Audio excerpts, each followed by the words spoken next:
Good evening and welcome to Tiger Basketball on the Ouachita Sports Digital Network, presented by Taylor King Law.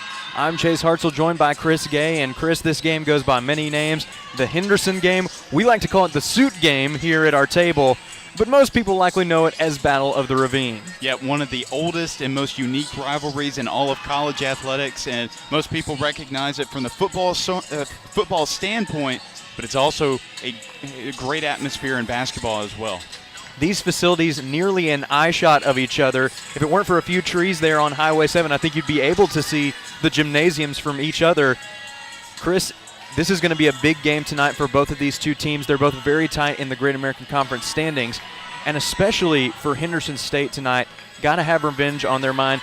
Last time that Henderson State was here, it was a sweep for the Tigers, the first time that Ouachita has swept Battle of the Ravine at Bill Vining Arena in over a decade.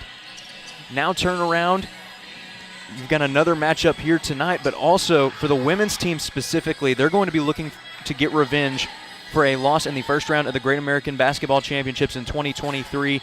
That was a big win for the Tigers in round one, a 4 versus 5 seed matchup.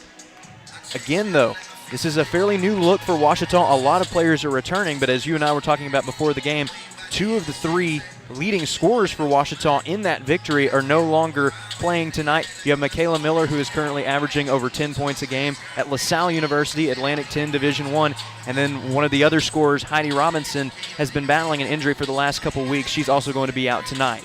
Yeah, they're going to be missing Robinson again tonight. This is a great defensive squad from Henderson State. They do give up a lot of points per game, but you know, Ouachita's going to be able to take advantage of that. But, of course, they're going to rely a lot on Lainey Mears and Grayson Fairless to get a bulk of their points. Now, the problem with Lainey Mears, or there's no problem, I didn't mean to phrase it like that, but her last game here at home against Southeastern Oklahoma State, she had a goose egg when it came to shooting, you know, from the field, and they're going to want better production out of her if they want to come away with a win against the Reddies. Now, it is important to note that in that game, Lainey Mears is at her best when she's got another guard that helps to draw some of the attention off. We saw that double team a lot. I think we can expect to see more pressure spread out tonight because of the excellent game that Madeline Tipton had last time out. She battled an injury early in the season, but is really starting to find her stroke here in the middle part of the year. Well, she's taking advantage of the hole that Heidi Robinson has left in that offense. Of course, you know, she's out with an injury still, and Madeline Tipton has gotten the chance to step up. Both sophomores, both had solid freshman years, and, you know, now she's taking advantage of her opportunities. But one other player that I will also bring up is Joey Babel. How she doesn't have the same type of role as him. She's a backup playmaker, but she's been one of the leading rebounders for Ouachita. Has had double-digit rebounds in this month twice already, so should be interesting to see what this young Ouachita group is able to put up against the Reddies. It's going to be a fun matchup tonight, and we're going to give you a more in-depth look at these two teams on paper, seeing how they match up. You can see our introductory graphic here, but in just a few moments, we're going to have a look at where these teams are coming into this game. For Henderson State, you've got a victory last time out for Ouachita, looking to bounce back for a disappointing loss against ECU. Had a couple of tough battles last time out. And actually, I believe, Chris, that was a Southeastern game, not an ECU game. Yes. So Southeastern was a loss. ECU was another game, though, that gave the Tigers trouble, because that was a team that only entered the game with 1 win in conference play, but a team that had been hanging around a lot of games. They gave the Tigers a fight down to the end, ended up coming away with the victory in that one. Southeastern, another tight game, but in that one the Savage Storm pulls away. Last time out for Henderson State, though, ECU, they got the victory. You know, they flip-flopped opponents, as they often do here in weekends at Arkadelphia. Still, though, with the struggles that Ouachita has had here in the last few weeks, trying to figure out roles in light of injuries and trying to have these young players establish identities, they found a way to stay competitive in the GAC and still just 1 game separating them from a very talented Reddies team.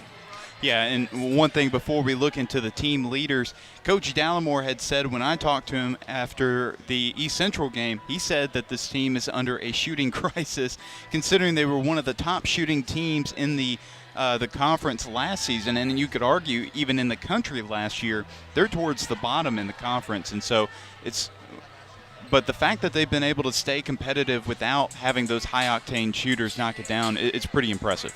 And taking a look at the team leaders, one name that jumps off the page immediately, you see her picture right there on the left side, that is Ashley Farrar. She just became the all-time leading scorer for Henderson State, and when you think about the tradition that this program has had, what comes to mind for me is Betty's Reddies and all the great teams that have gone through to hold that record for the most points in a career ever by a Reddy. Chris, that is no small feat. And Farrar continuing to build on that, averaging nearly 20 points a game this year. It has been quite the campaign for the graduate student out of Green Forest, Arkansas. Certainly has, and she's doing it at a very efficient clip, shooting about 44% from the field, 43% from beyond the arc, and then just about 81% from the free throw line. Should be a big performance from her today. And then you've got Bobby Basil leading the way, junior out of the Woodlands, Texas. It's going to be an interesting battle down in the post tonight, Chris, because the Tigers have a couple of good post players in the form of Grayson Fairless, who actually had the second most points in the Tigers' last victory against Henderson State. But you're also going to have Abby Harrison re-enter the fray as well. She was somebody that was out for the early part of the season dealing with a wrist injury. She's been back, coming into games in a limited fashion, but I wouldn't be surprised if she made a big impact in this rivalry game. No, just her third game back against Southeastern, and they're going to need her size against this Henderson squad. They have some size of their own, but yeah, Abby Harrison had some really nice moments as a freshman last year. Hasn't gotten a lot of opportunities to show herself just yet, but backing up Grayson Fairless, who's had a phenomenal stretch of games, it's going to be very important, especially when it comes to giving that starter some rest. And then looking at Ouachita, Lainey Mears leading the way in scoring, really the sharpshooter for this team. Grayson Fairless is leading the charge in terms of rebounds. We go back to Mears for the free throw lead. Something interesting about Fairless's game last time, nearly a double-double, 16 points, 9 boards. But Chris, what that stat does not say is that 14 of those 16 points came in the second half for Fairless. This team was looking to stay tough in that second half against a talented Southeastern team.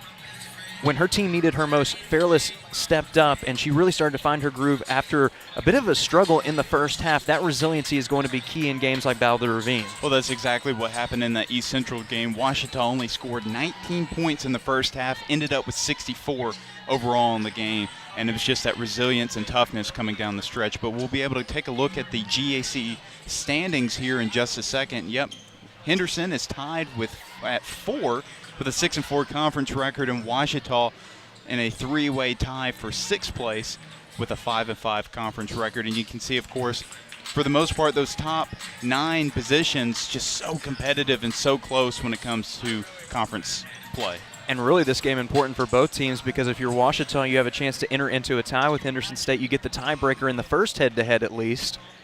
But then if you face a loss here tonight for the Tigers, you're also looking at being right there on the edge of the top 8 qualifying spots. Southern Arkansas is a team that has been battling throughout the season, and despite some struggles at times, the Mule Riders have found a way to stay competitive, and they're somebody who is going to be a threat really at any point in the season, but especially down the stretch. That has been the tradition down there in Magnolia. So a lot on the line tonight beyond the bragging rights that always comes with this rivalry. Yep, and then looking at other games around the conference also happening today, the Bisons will be taking on Arkansas Tech in Russellville at 5:30. Of course, all these games happening just about at the same time as this one.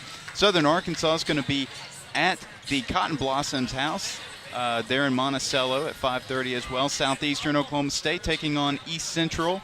Southern Nazarene at Oklahoma Baptist, and then Northwestern Oklahoma State against one of their huge rivals, Southwestern Oklahoma State.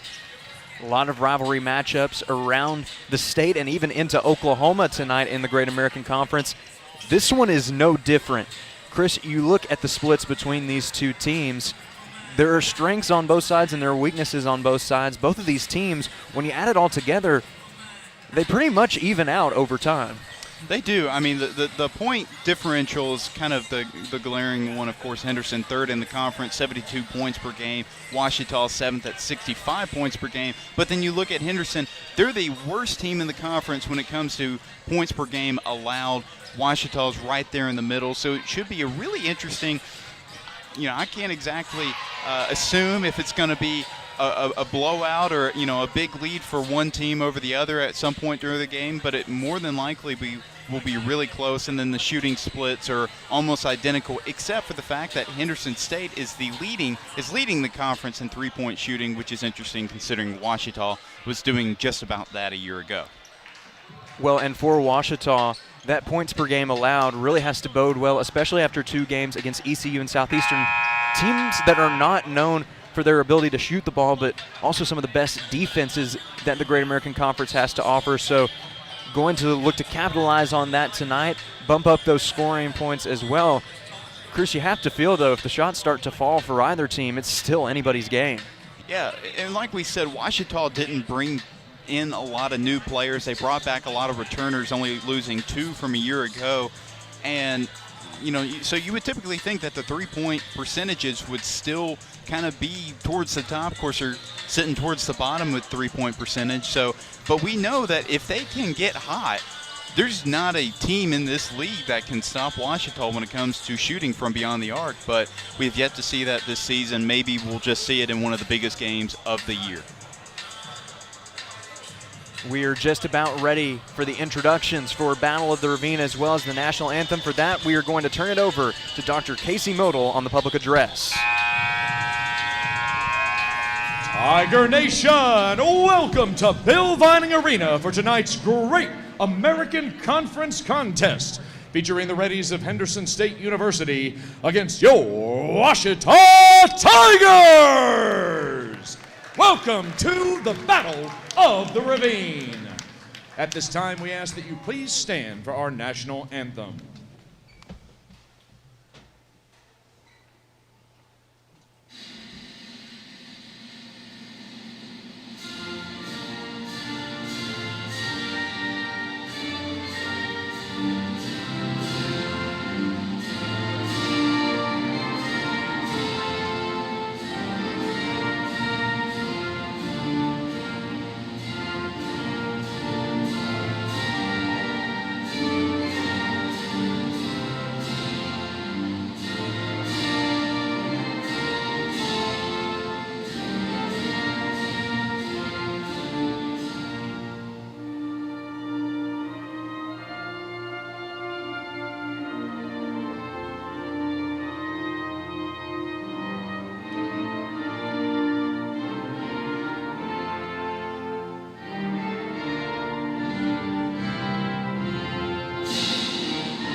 And now introducing the starting lineup for the Henderson State University Reddies.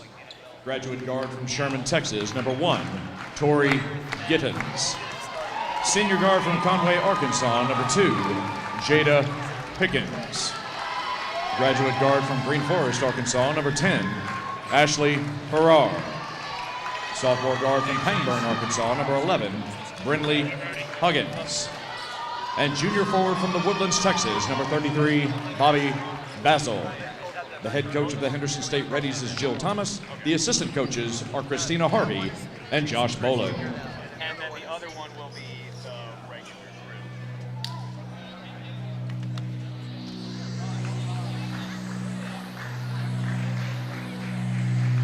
And now, Tiger Nation, let me hear you roar! This is the starting lineup for your Ouachita Tigers! Sophomore forward from Hot Springs, Arkansas, number 2, Audrey Winfrey. Sophomore guard from Arlington, Texas, number 10, Samantha Watson. Sophomore guard from Beebe, Arkansas, number 13, Joey Babel. Sophomore forward from Mena, Arkansas, number 20, Grayson Fearless. And sophomore guard from Bologna, Arkansas, number 23, Madeline Tipton. The head coach of the Ouachita Tigers is Robert Nellamore. The assistant coach is Nate Davis. This evening's officials are Herb Burrow, Demetric Brown, and Blaze Melgoza.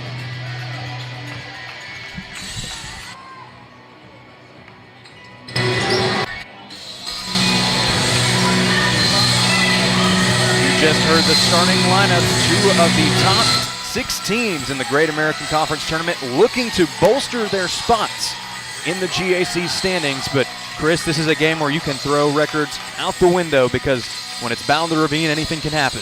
Anything can happen for sure. You said it just right, Chase. Here's the tip. It is won by Grayson Fairless, and we are underway at Bill Vining Arena. Miscommunication. Last touch by Ouachita, and it'll be Henderson State basketball on Ouachita's side of the floor. Yeah, an early miscue for Ouachita. Thought that Henderson was the last one to tip it off, but nope, it was Fairless.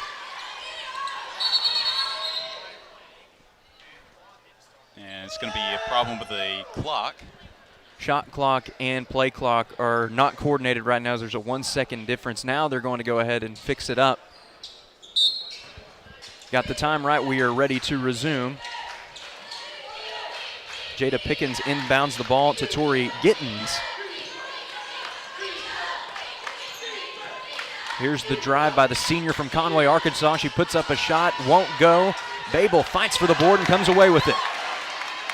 Tiger guard in transition. Finds a teammate under the basket. That's Fairless, and the Tigers draw first blood in Battle of the Ravine. I typically don't like the guard to stop right at the block, but it was a good job by Babel turning her back and turning around, seeing what her options were. It was a good find. And if you're just tuning in, not to get confused because it is blackout night at Bill Vining Arena, the Henderson State Reddies are in black, the Tigers are in white. As there's the first bucket of the game for Henderson State, courtesy of Jada Pickens. Samantha Watson wants a quick answer, drives right to the hoop. Kicks it out to Tipton, who swings it to Winfrey.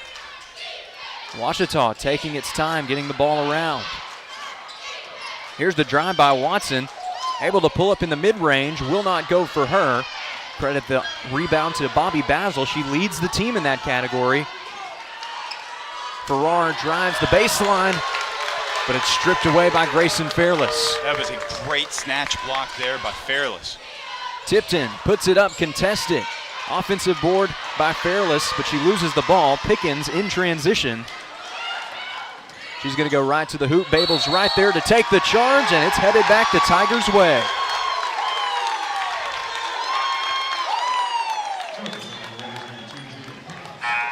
Sometimes it's just better to go for the charge rather than the block. Didn't mean to interrupt you right there, but it's a lot, on the fast break, offensive player, it's kind of hard to control to get around a player, so it's good defensive anticipation by Babel.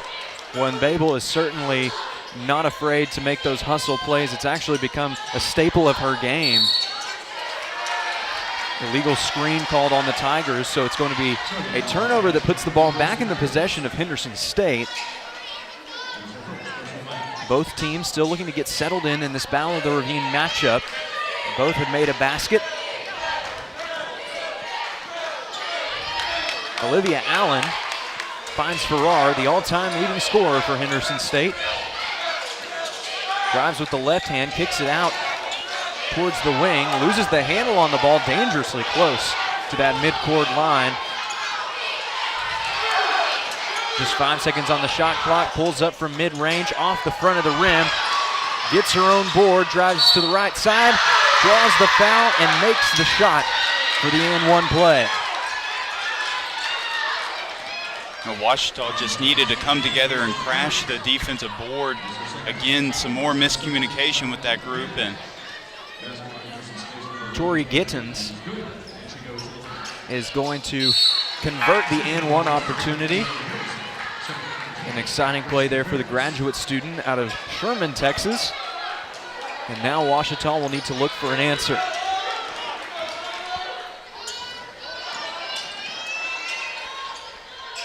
Abby Harrison is into the game for Fairless.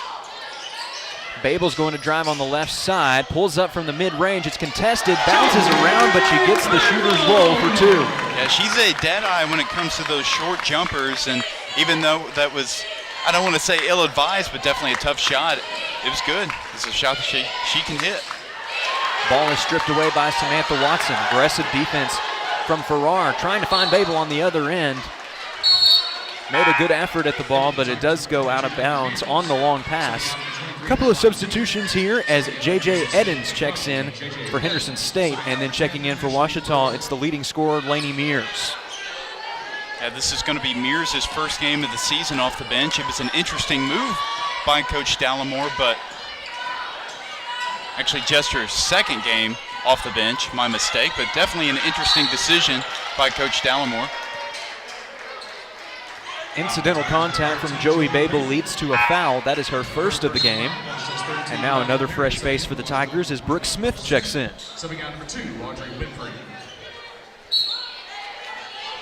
Eddins looking to inbound, finds a teammate in the form of Basil. Pass inside, Basil with the hook shot. Doesn't work this time, and Lainey Mears secures the basketball. Babel driving, looking for that mid-range jumper. Needs some support. And she's going to be charged with a 3-second violation. Yeah, that's part of the problem with stopping right in the middle of the lane and you don't have someone to go to right away. Caught sitting there for too long, and that's exactly what happened. Tigers showing a full court press early in this game, at least from Babel at the guard position. Here's the shot from deep. Rattles around, and it's good. Credit the triple to Brinley Huggins. Tigers looking for an answer in a 4-point game. Samantha Watson is going to draw the foul and will head to the line for 2. Well, Chris, this is one of those games where it never quite feels like a home game no matter which side of the ravine you're on, because there is excellent representation from both sides. Henderson State is here tonight, and they are loud and proud. Well, and it makes total sense. They're literally right across the street, and it's a quick road game and a short road game, if you even want to call it a road game. I think this is more of a neutral site for them, but yeah, regardless, the atmosphere is always electric from both sides. Watson goes a perfect 2 for 2 from the charity stripe as Grayson Williams checks in for Ouachita. She takes over for Joey Babel.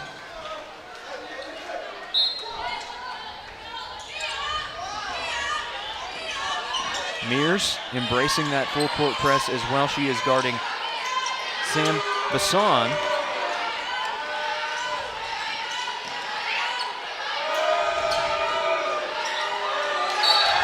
Loses the handle on the ball, but it was last touched by Mears.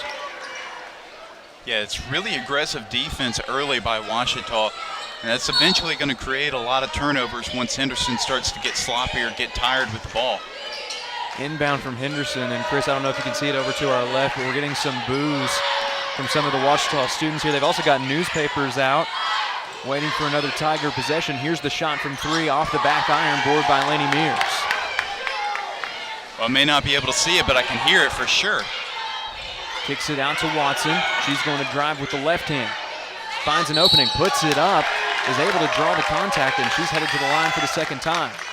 We usually don't see Watson this aggressive this early. She's not exactly passive, but she's always been that pass-first type of point guard, but it does throw the defense off when you totally change your nature, and she's playing with a lot of aggression, and it's paying off. She's getting to the free throw line. First shot goes for Watson, and a chance for the equalizer in what is already shaping up to be yet another exciting battle of the ravine. Joey Babel back into the game after the make from Watson. She's a perfect 4 for 4 from the charity stripe and going to get a well-earned break at this juncture.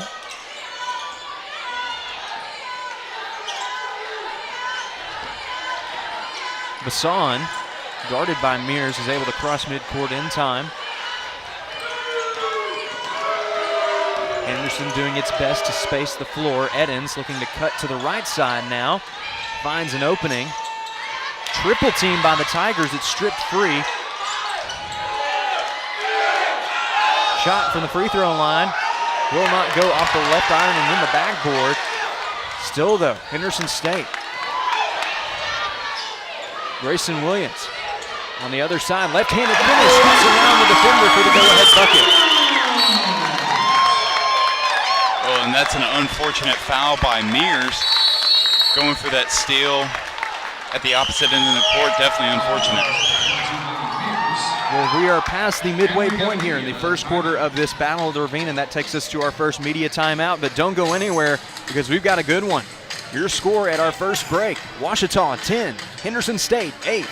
You're watching Tiger Basketball on the Ouachita Sports Digital Network, presented by Taylor King Law. At Taylor King Law, we understand that being injured can be a stressful and overwhelming experience. And that's why we're here to help you every step of the way. As your dedicated legal team, we'll stand by your side when you're being ignored. We'll be on your side to fight for the compensation you deserve. Don't let the insurance companies intimidate you. Let us go to work for you. Call us today and let us help you get back on the road to recovery. On your side, by your side. When you've been injured, we're here for you. I've heard people say Ouachita. Ouachita. Ouachita. Is it pronounced Ouachita? Searching for Ouachita Baptist University. Back in Texas, everybody pronounces it Wichita, but really, it's Ouachita. Ouachita. Ouachita. How would you pronounce it? Ouachita. Ouachita. It's Ouachita Baptist University. Get it right. It's Ouachita, people. It's Ouachita. Ouachita.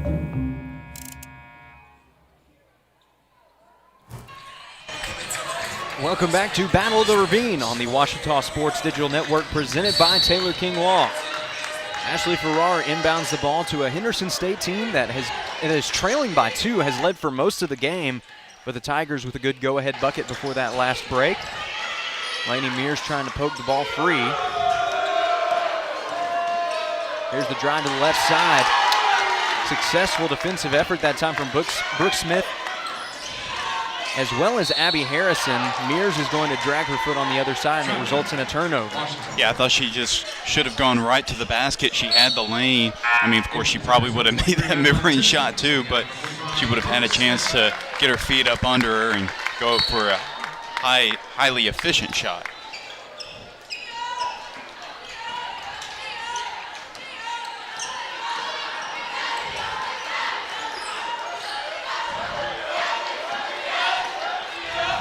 Henderson State looking for an equalizer, or perhaps to even take the lead, but an aggressive defensive play from Grayson Williams results in a turnover. Lainey Mears' shot is off to the left side of the iron. Scramble for the ball. It's going to be a jump ball.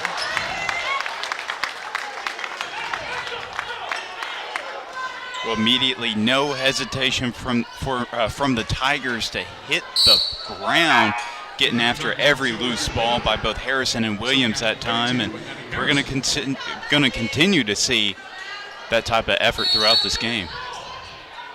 Babel inbounds to Williams. Finds Madeline Tipton quick on the trigger, nothing but net. The Tigers up to a lucky 13 points early in Battle of the Ravine. Henderson looking for an answer back. Gets it, courtesy of Tori Gittens. Yeah, not a player you want to leave open at all, shooting 50% from beyond the arc. Joey Babel with the fadeaway in the mid-range almost gets it to go, but it does rim out. Farrar in transition for Henderson.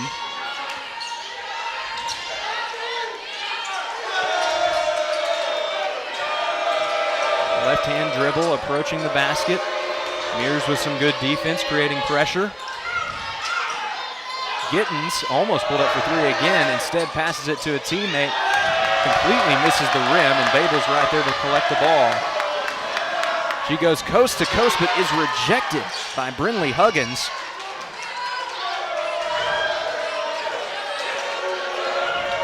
And again, the boos erupt from the Ouachita student section. Here's the shot from deep. Off the back iron, will not go. Winfrey with the board. Tipton Maneuvering her way up the middle, right-handed finish, will not go. Williams is open at the free throw line. Bounces in and out. Tipton tried to put it up.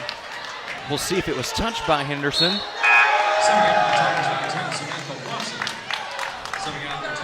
It was indeed, so it stays with the Tigers.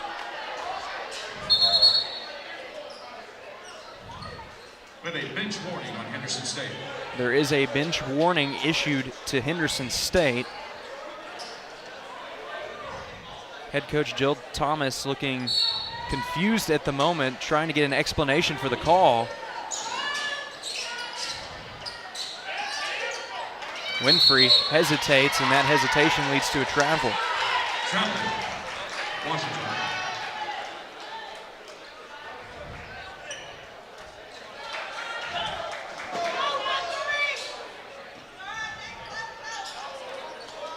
Edens gets the ball off of the inbound and gives it right back to Olivia Allen. Drive to the right side results in a block. It is on the floor. Yeah, it was on Winfrey there and kind of did it to slow down Allen, who just went right by her. But she will be going to the free throw line.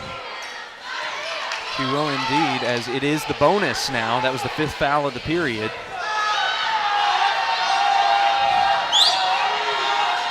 She's perfect at the line. The sophomore from Batesville, Arkansas, stepping up to even up this game once again. Winfrey driving to the right, is able to find Samantha Watson. Watson not known for her three-point ability. She drives right to the basket, finds an opening, not able to draw contact this time. Tipton puts it up, will not go. Another effort is just thrown up. Babel's right there to collect the ball. And a series of unfortunate events for Ouachita as the Tigers had several efforts to get it in the hoop. Nothing was working on that trip down the floor. Big play there by Madeline Tipton, able to draw the charge off the ball. And that is going to be the first personal foul for Farrar. Yep, especially when you're making that jump pass, you have no control where your body's going, so great job by Tipton getting right into that space. Babel going to get a screen from Madeline Tipton. Tigers looking for any opening they can find. Watson gets a bit of a mismatch, finds Babel in the mid-range. Baseline J is too strong. Pickens takes it the other way.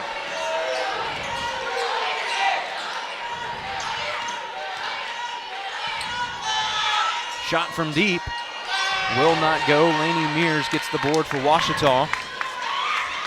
Just over a minute to go, and we are all tied up at 13. Madeline Tipton, spin move inside.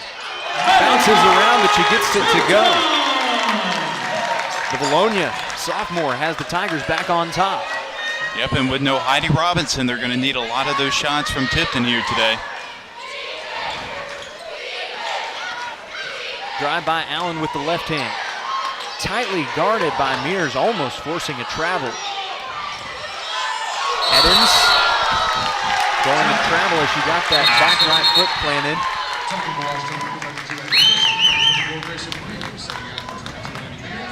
Going to see a lot of substitutions on both sides at this point. Well, what Coach Dallimore wanted to address in that East Central game, he thought that he did a poor job with substitutions and keeping his players fresh throughout, and I think that's exactly what he's trying to do here, making sure that everybody's well rested and can play a whole 40 minutes. Ouachita looking to hold the ball, perhaps for the last shot, as there's only about a 2-second difference between the shot clock and game clock. Harrison sets the screen. Brooks Smith, pass across the court. Williams from deep, will not go. Enough time to throw up a prayer, did not get it off in time. It's a line drive towards the student section, and that will do it for the first quarter of play. It's been a rough couple weeks for Rovell Carter over there on the baseline. He's had a couple come his way. But the Tigers are holding on to a narrow lead here at the end of one quarter. Your score, Ouachita 15, Henderson State 13. We'll be back with more Battle of the Ravine after this timeout. The central and midwestern U.S. averages more than 850 tornadoes each year, and lately, the number of floods has been rising in the region too. So chances are, there will be more twisters and floods near here again. And between school, sports, and social lives, chances are, you won't be with your kids when it happens. Will they know what to do? Ready.gov/kids has all the educational tools and information to make the conversation easy. When the time comes, chances are they'll feel prepared, not scared. So talk with your family today. Welcome back to Tiger Basketball on the Ouachita Sports Digital Network, presented by Taylor King Law. Here in just a few moments, we are going to have a sideline report for Isaac Bourne after a contentious first quarter of play. Isaac, what do you know?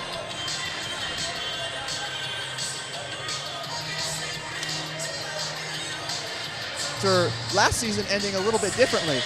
Last season, Ouachita and Henderson faced off in the GAC quarterfinals, where Henderson fell to Ouachita in Fire Lake Arena, 70-53.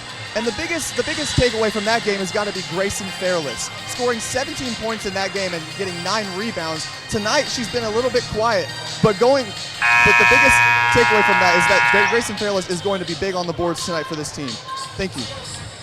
All right, thank you, Isaac. We are just about ready for more Tiger basketball on the Ouachita Sports Digital Network. The Tigers trailed for a good portion of that first quarter, but found a way back on top before the quarter's end.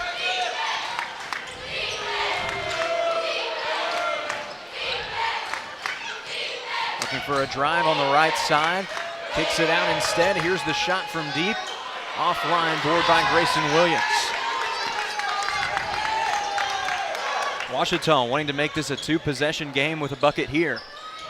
Madeline Tipton almost pulling up. Instead, passes it inside to Harrison. Good post up. Will not go for her, though.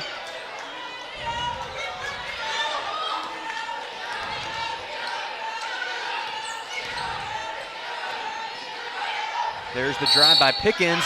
Gets the bucket and the foul.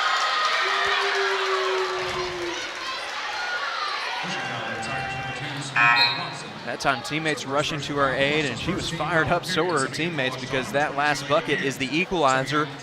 Also earning a free throw for the opportunity to take the lead. This has been such a hot game here early, just in the second quarter, and you can tell emotions from both sides starting to ramp up a little bit, especially with the physical nature of play that we're seeing so far. And one opportunity is converted. So Henderson State takes the lead for the first time in the second quarter of play. Lainey Mears with the left-handed dribble. Unfortunately, she dragged her feet a bit on the hesitation, and that's going to result in the turnover. Yep, they're enforcing that pretty heavily so far. Sometimes it's just an unconscious move that you're making, and you don't know until it's called out that you actually did commit a travel or a double dribble, or some sort of simple violation like that. Bassan driving the right side, kicks it out beyond the arc. Pickens, guarded by Babel, kicks it out. Bassan thought about pulling up for three, thought better of it at the last second. Gittens swings it to Farrar, draws contact, shot will not go. Second chance effort, draws the foul.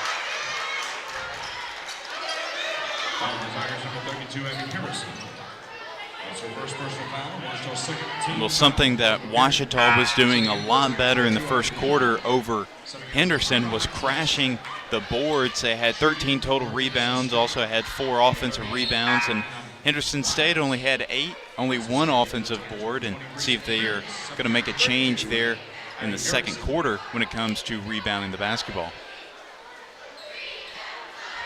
McKenna Winans is set to take the shots here at the free throw line for Henderson State. First one is no good for the senior out of Parkersburg, West Virginia.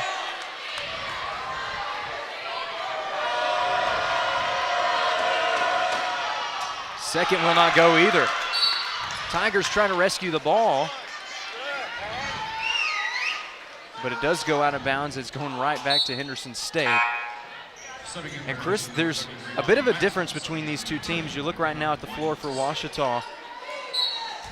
If I'm not mistaken, all 5 are sophomores at the moment. 4 of the 5 for Henderson State are seniors or graduate students. But you are not mistaken. Grayson Fairless with the board. The lone exception for Henderson State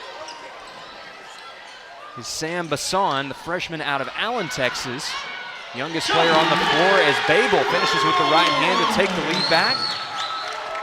Speaking of the freshman from Allen, Texas, she brings the ball up the floor for her squad. Getting a lot of playing time in her first battle of the Ravine. Shot is up and good for Pickens.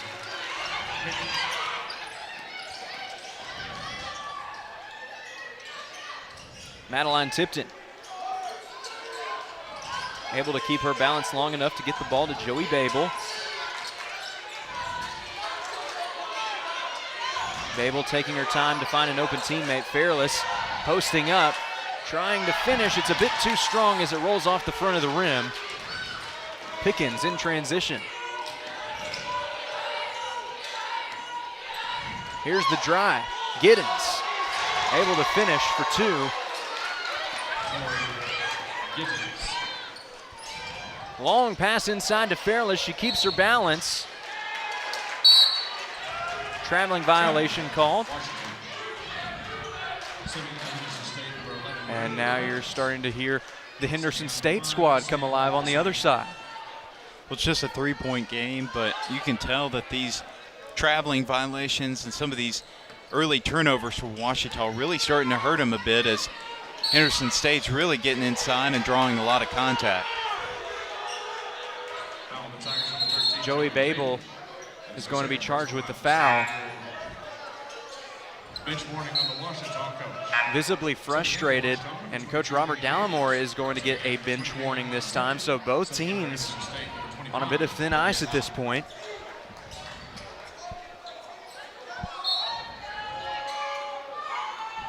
I don't blame him. That was the second personal by Joey Babel. He needs all of his players, and especially his most trusted players in this game. Watson in transition off the steal from Babel. Puts it up, and is able to hit it. 1-point game. It was a nice fake by Watson going full speed. It's really hard to just stop on a dime right there. It's another and one from Henderson State, the third one tonight, the latest, courtesy of Olivia Allen.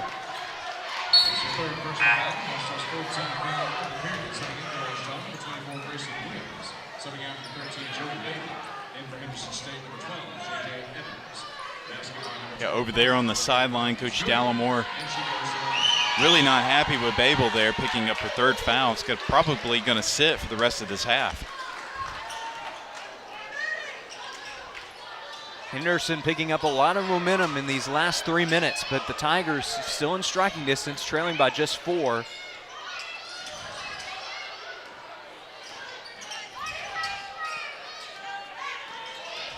Drive to the right side.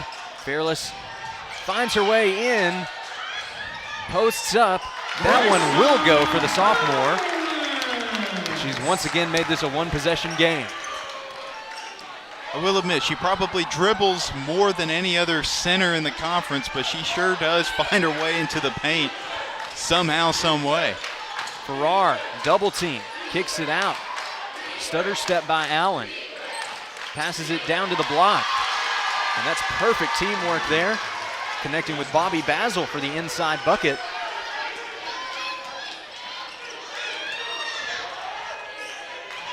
Grayson Fairless, second chance opportunity, almost an and one, but she will head to the line for 2.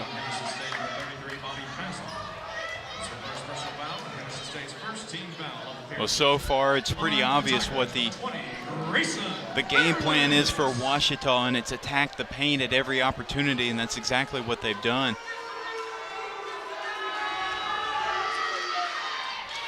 First shot goes for Fairless. As Isaac mentioned in his sideline report, one of 2 leading scorers in the last game for Ouachita, or one of the 3 leading scorers, I should say, as she had 17 points in that one, finished second on the team, only to Michaela Miller.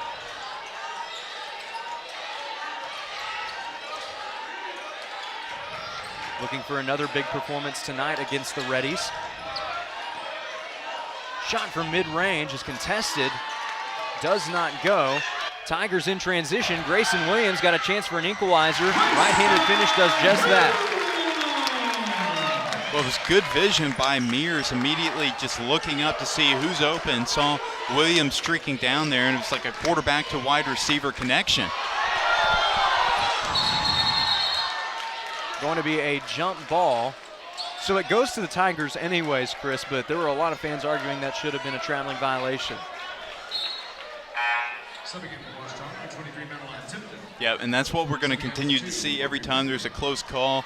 Both sides of the court going to be very opinionated when it comes to the officiating. Not in a bad way, but they're definitely going to voice what they believe is right. Watson finds Mears. Mears was looking for the mid-range, but closed up quickly. Excellent defense from Henderson State. Fairless posting up. Able to find a way for the left-handed finish, and the Tigers are once again on top in this back-and-forth second quarter. It was great footwork by the sophomore. Pickens, excellent spin move in the paint. Again, great footwork by now already. Just a beautiful play inside. Chris, I don't think you were the only member of the Tiger faithful that was taken aback by that play a bit. That was an excellent shot there by the senior out of Conway, Arkansas. There's a lot of contact trying to get around Fairless there. Edens was really aggressive there, trying to get around the screen, continuing to guard Mears. So that takes us to our second media timeout. 4:14 remaining in the second quarter of play, and this game is about as tight as it gets. With that, we've got another sideline report for Isaac Bourne. Isaac, what do you have for us? Tigers is going to be Grayson Williams, the junior guard from McKinney, Texas. Has been an incredible defensive asset to this Ouachita Lady Tiger team, especially when it comes to getting in the passing lanes. Grayson Williams this season, while her scoring averages might not jump out to you, one thing that she's always going to do is play incredible defense, and that is what she's done tonight, along with the 2 points that she scored. So watch out for Grayson Williams with her active hands and speed on the defensive end of the court to turn this game around. Thank you, Chase. Thank you, Isaac. Already an amazing game to match this incredible atmosphere that we have here tonight. And for Chris, looking at volleyball, they've come out again tonight with an excellent sign game, as you would say. Got a lot of good one-liners over there, and this is a team that has really been here for women's basketball throughout the season. Yeah, I see Peyton Church with a sign. It's kind of a comparison of the two mascots between these two teams. She's got a great picture of what a tiger looks like, and then a big old question mark for what a Reddy looks like. And still yet to see a picture of a Reddy anywhere on Google.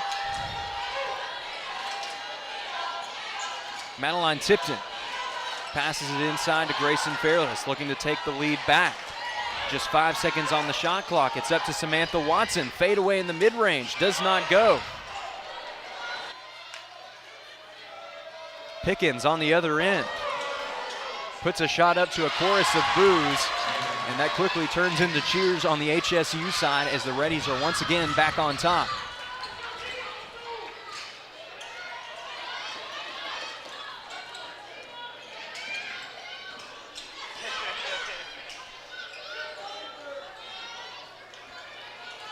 Samantha Watson passes it over to Grayson Williams.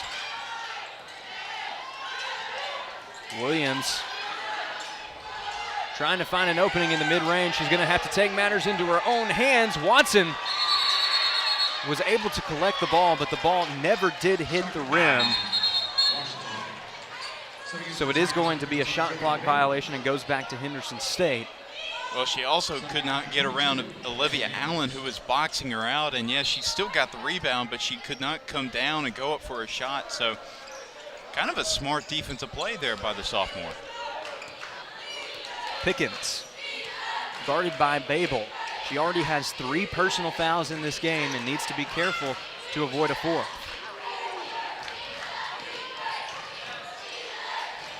Babel goes straight up. Drive to the left side.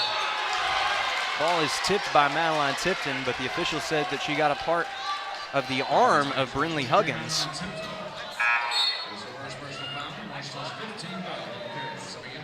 Official indicates that she was in the shooting motion, so this will be for 2. And you can see, yep, she was trying to go up for that shot down at the block.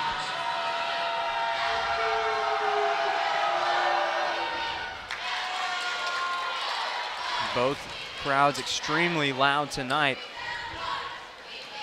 And again, Ouachita volleyball trying to distract with those signs that are friendly jabs at Henderson State. Second chance opportunity for the Reddies, not the right spin. And Ouachita's taking it the other way.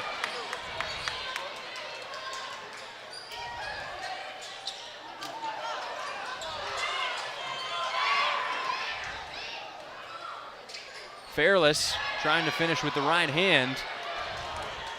Babel going to be called for a traveling violation. Trying to fake left and go right, but the official says she dragged her foot and it's going to result in a turnover. HSU getting the ball back with a chance to make this a 2-possession game.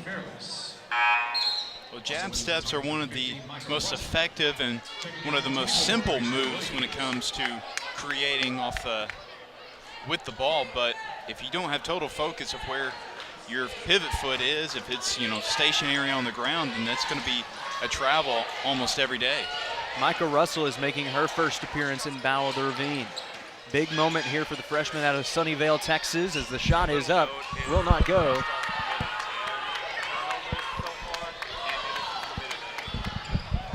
Right-handed finish from Winfrey results in 2 shots at the charity stripe.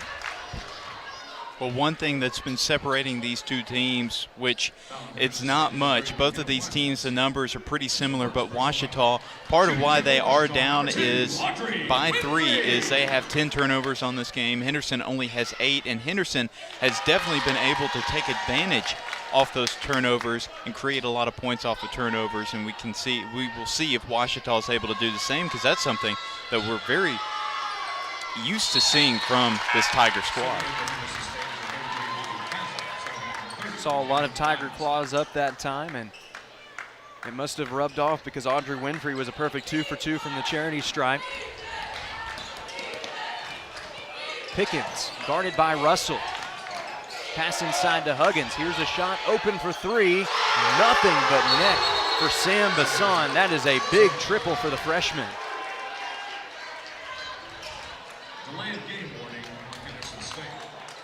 Delay of game is called on Henderson State. Shot is good though, so it's still a 4-point lead for the Reddies. Yeah, I'm thinking a Reddy may have touched it once it went through the net, and you know that's a no-no for the officials. Abby Harrison kicks it over to Micah Russell. Finds Joey Babel in the corner. Farrar, the defender, now a drive on the left side. Watson in traffic, ball stripped away. Farrar finds Pickens, looking for the right-handed finish. Was it clean? Yes, it was. Excellent defensive play by the freshman, Micah Russell.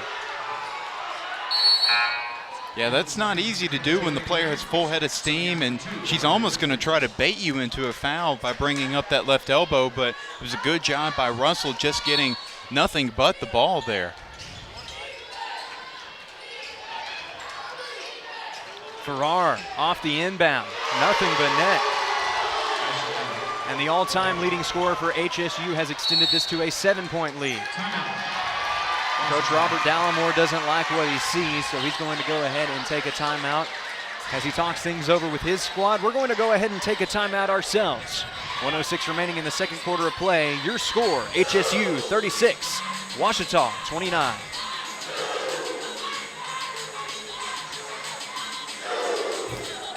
Captain Henderson House. We're a home to call your very own when you're away from yours, with a porch to end your night on, surrounded by friends, sharing stories and old times, and a yard with memories of summertime weddings and picnics after the game. We are so thankful for the life this house has seen for nearly 150 years. Come stay with us and join in on our stories. Captain Henderson House, Inn and Events. Hey world, I have a quick message. It's about safe driving. Alright, let's go. Anytime you're driving, have the seatbelt buckled tight. Both hands on the wheel and your phone out of sight. When not in your hand trying to text somebody back. Because if you do, your car might get smacked. The moral of the story, just put your phone down. The people on the road will stay safe and sound. Put your phone down, put your phone down. People on the road will stay safe and sound. Yeah. 1:06 remaining in the first half. Tigers trailing by just 7 points, but Henderson State gaining momentum throughout the quarter. Well, part of gaining the momentum is going to be from their fan base has come to support so far, as Babel's going to commit her 4th foul.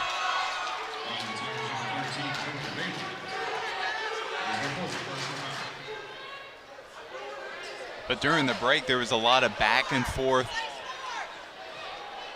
just between the two student sections from Ouachita and Henderson. Just constantly back and forth, little jabs at each other. All friendly jabs, just like my comment earlier on the broadcast. All friendly jabs.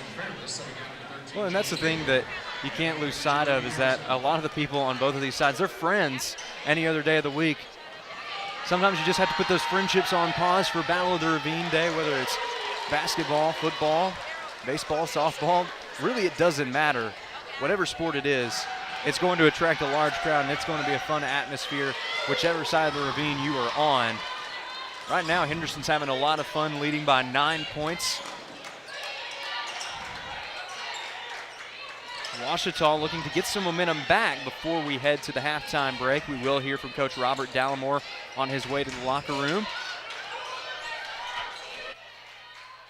Grayson Williams thought about taking a triple.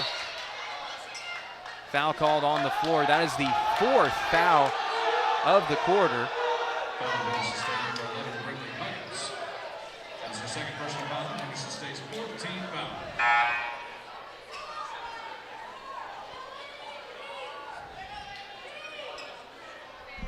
It is going to be, I think, I'm not sure if they can figure out if it's a 1-and-1 or a clock situation.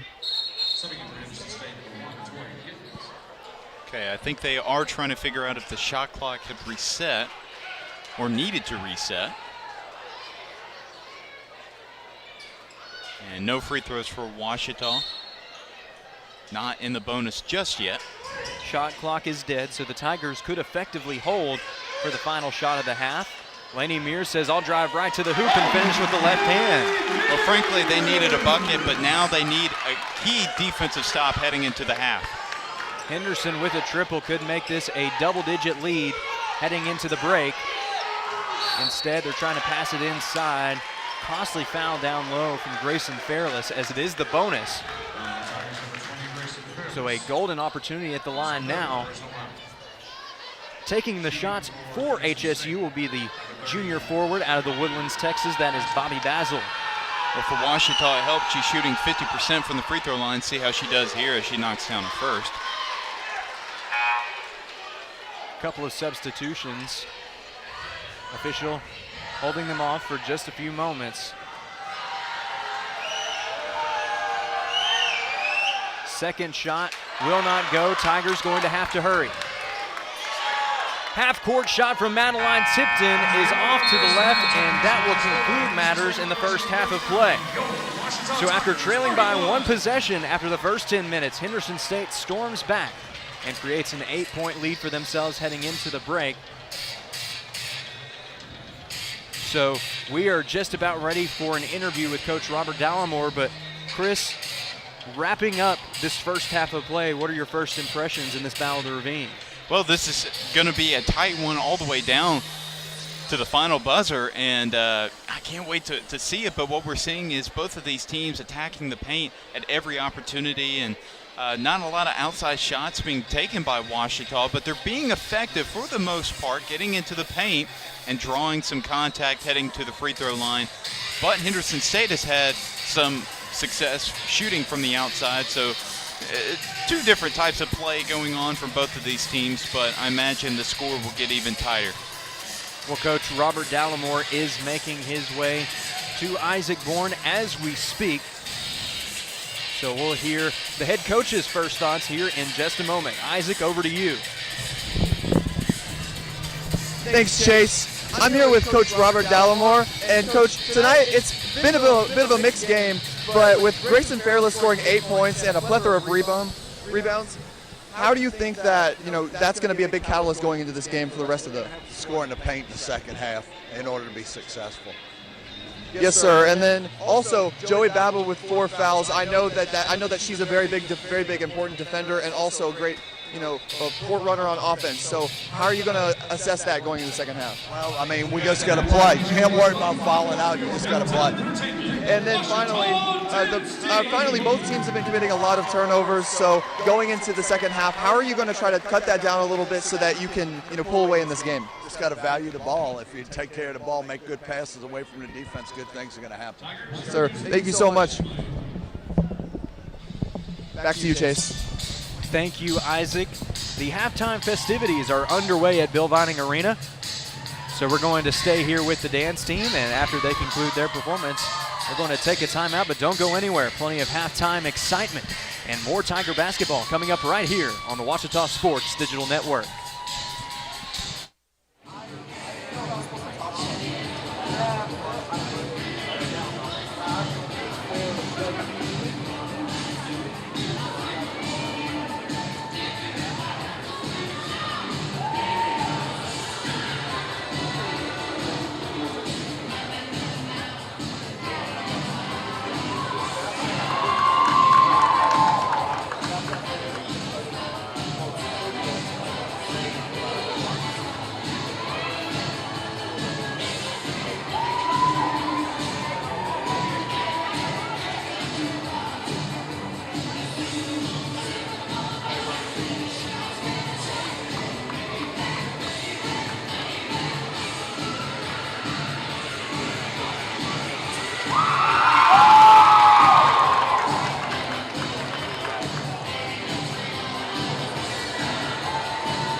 I'm Sandra, this is Jorge, and we were adopted in 2019. I remember when they first came to us, Michael was already a teenager. The whole cliche of they're so lucky to have you guys, and it's the other way around. They have changed our family for the better. They chose to love us. They didn't have to. They chose us. Family. Learn about adopting a teen from foster care. You can't imagine the reward. Visit adoptuskids.org. Visit the Ouachita campus store for all your Tiger apparel, merchandise, and gifts. If you need something to wear to show your Tiger pride, stop by the Ouachita campus store on the bottom floor of the Evans Student Center to grab a t-shirt, sweatshirt, polo, or more. If you can't stop by the store on campus, visit us online at bookstore.obu.edu. Make your purchase and we'll send it to you. Support the Tigers by checking out the Ouachita campus store. Go Tigers. Owned by OBU alumni, Java Primo is the official coffee house of Ouachita Tiger football. At Java Primo, amazing coffee is just the beginning. Try our great options at breakfast, lunch, and dinner, and don't forget about our amazing desserts. Also, shop Java Primo's gift selection 24/7 online at javaprimo.com. Go Tigers! Go Tigers!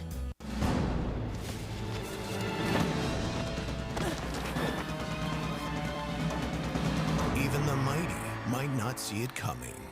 It's prediabetes, and it captures 1 in 3 adults. But you can escape. Take the 1-minute prediabetes risk test to know where you stand and prevent or delay type 2 diabetes. Be your own hero on smartphones everywhere at doihaveprediabetes.org. Whether you realize it or not, you see the work of bats and signs all around Arkadelphia. When you see the Badger equipment trailer on the way to a Badger game, Bats and Signs did that. When you're watching the Badgers, Tigers, or Reddies and see the signage that just really makes their facilities pop, Bats and Signs did that too. You see the signage in downtown Arkadelphia, on the campuses of Ouachita and Henderson, or the sign in your neighbor's yard supporting a candidate or their favorite Badger? Yep, Bats and Sign did that too. Longtime residents and supporters of all things Arkadelphia called Mark, Jared, Chris, or Ryan at Bats and Signs today to see what they can do for you. Baseball for me just kind of was the glue that kept my family together. I feel like I was able to come here and get my triple major, as well as play a super high level of baseball against some of the best players in the country. There's a lot of options here in Division II with a lot of great ball players and a lot of great people, and they make sure that they give you every opportunity to succeed on and off the field.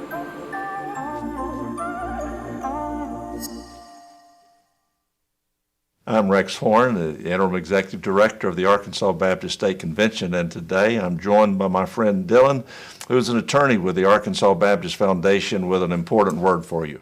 The foundation is here to help you support your Ouachita Tigers. If you'd like to create an estate plan that supports Ouachita and its mission, or learn about other giving opportunities, please contact us using the information below.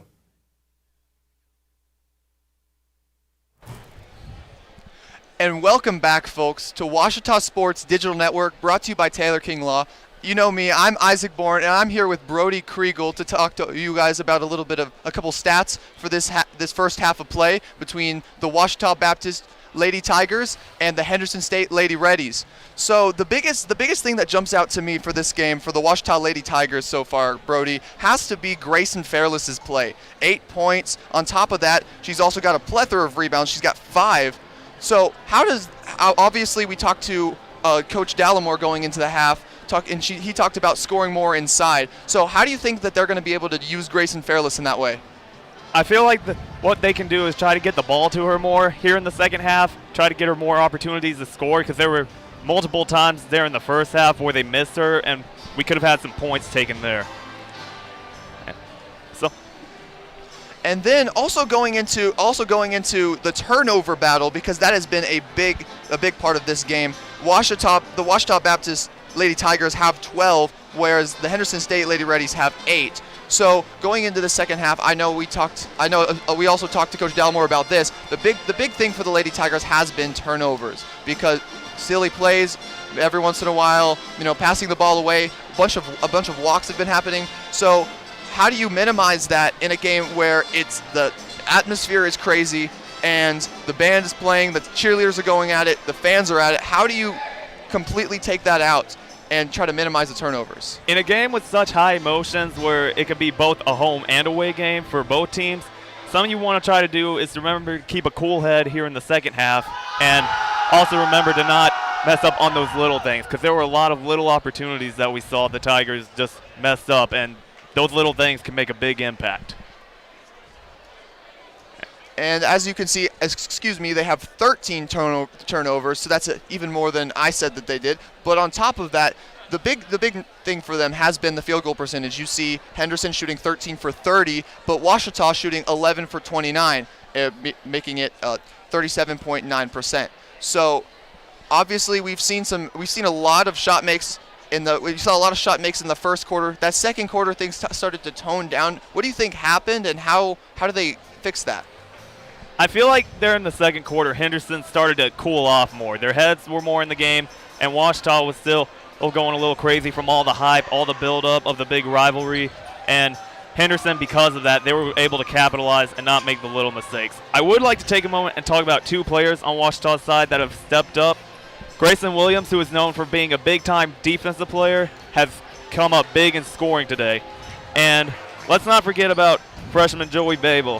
Her time playing continues to build up, and the impact she made there in the first half is not to go unnoticed.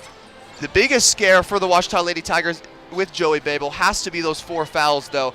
She has to be able to play without fouling in a game where she has been vital to the movement of the ball on offense. Agreed, Isaac. This is a second half that Ouachita needs to come in, keep their minds right, and also realize that they can keep this down just as long as they capitalize off of every opportunity and don't miss those little things.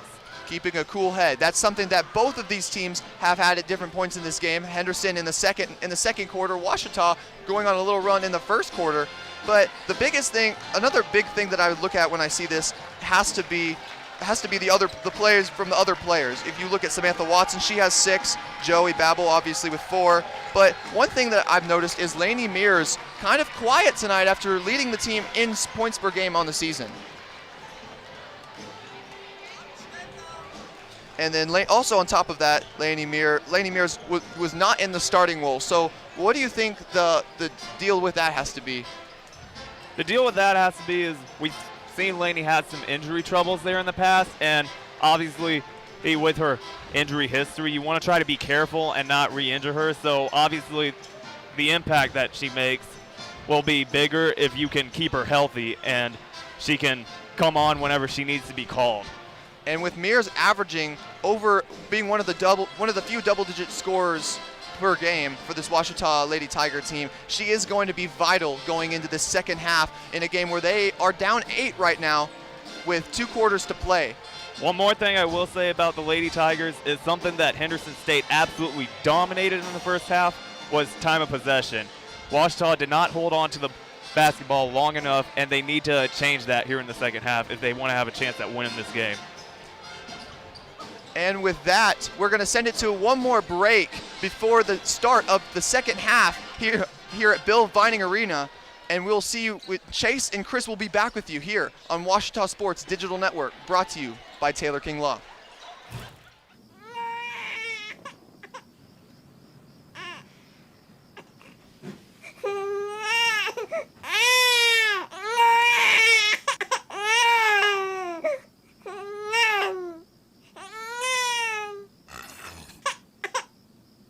If you love them enough to suck the snot out of their nose at 4 a.m., then surely you'll check nhtsa.gov/the right seat to make sure they're in the right car seat.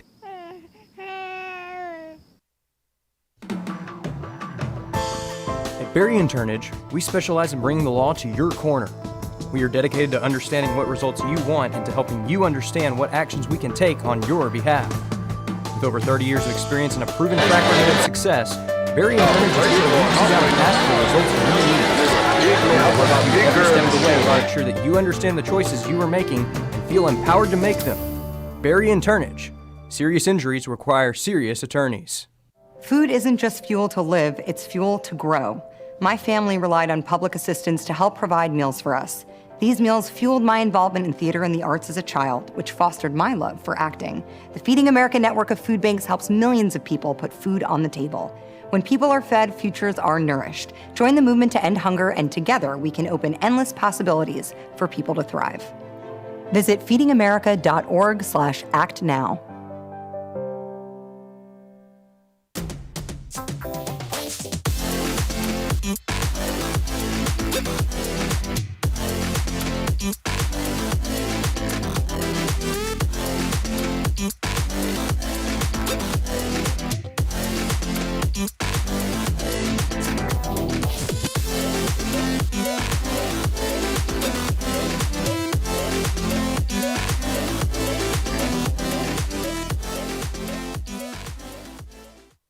As a student athlete in college, I first got involved with the NCAA at the national level. It was through the Student Athlete Advisory Committee, SAC, gave me an opportunity to advocate on behalf of all student athletes, to affect change and to make an impact. The NCAA is giving the student athlete a platform to voice their concerns and to be able to advocate for what's going to affect their well-being. The policies that are being put in place are speaking towards academics, they're speaking towards well-being, they're speaking towards fairness, creating a culture so that the student athletes have the best experience as possible. Make Print Mania in downtown Arkadelphia your place to get embroidery, screen. Welcome back to Bill Vining Arena for Battle of the Ravine. Chris, it's been an exciting game so far, and we are less than a minute away from the second half in what is really a big game for both of these teams, not only in terms of bragging rights, but also in terms of their spots in the Great American Conference standings. Yeah, it's going to be a huge game for either team. Henderson can continue to cement their fourth spot, and if Ouachita comes away with the win, they're going to continue to rise on up, and it's definitely a win that they have to have, and of course it's a must-win for both teams. Let's not get around that.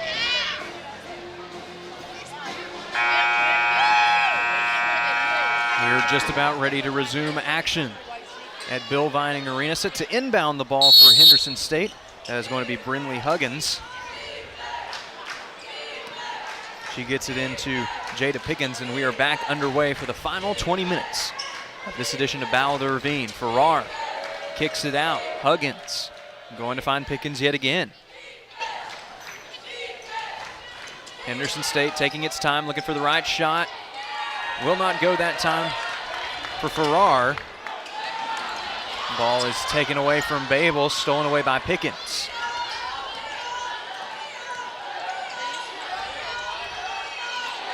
Mackenzie Schillmuller leading the chants both on the Ouachita bench and also now with the crowd. The students starting to react as well. Samantha Watson looks like she will be charged with a foul. Number 10, Samantha Watson. That is her second personal foul. Ouachita's first team foul of the period.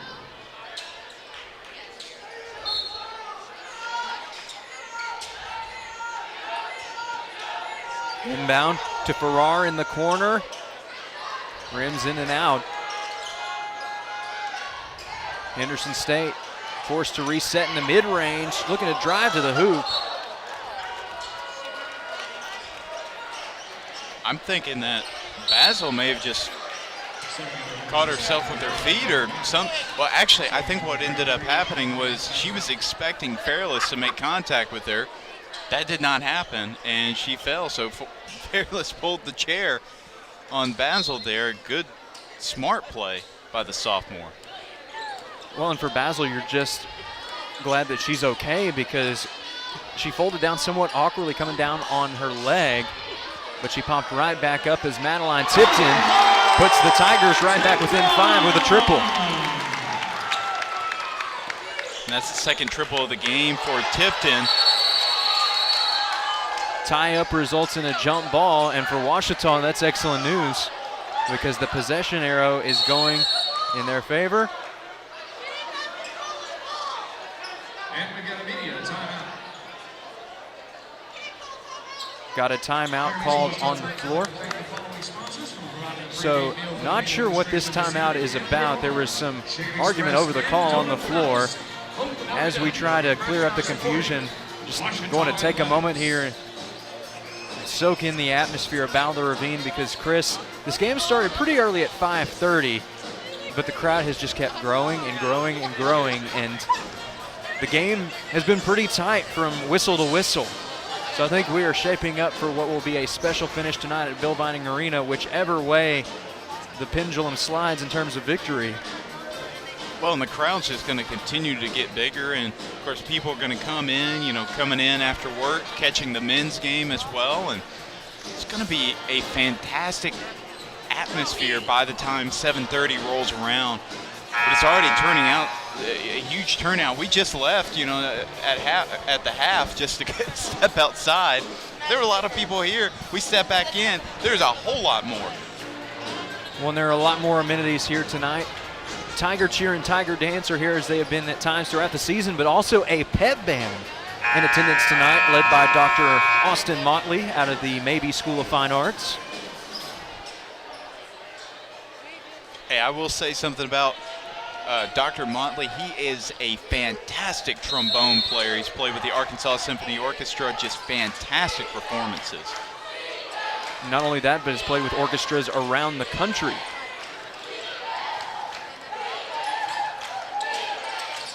Farrar, miscommunication between Reddies. Tigers in transition. Tipton opting to drive, puts it up, contested and one.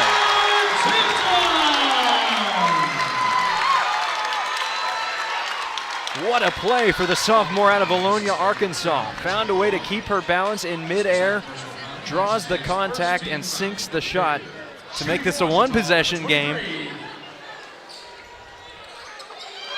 She'll miss on the and one opportunity, but good board that time from Audrey Winfrey on the offensive glass.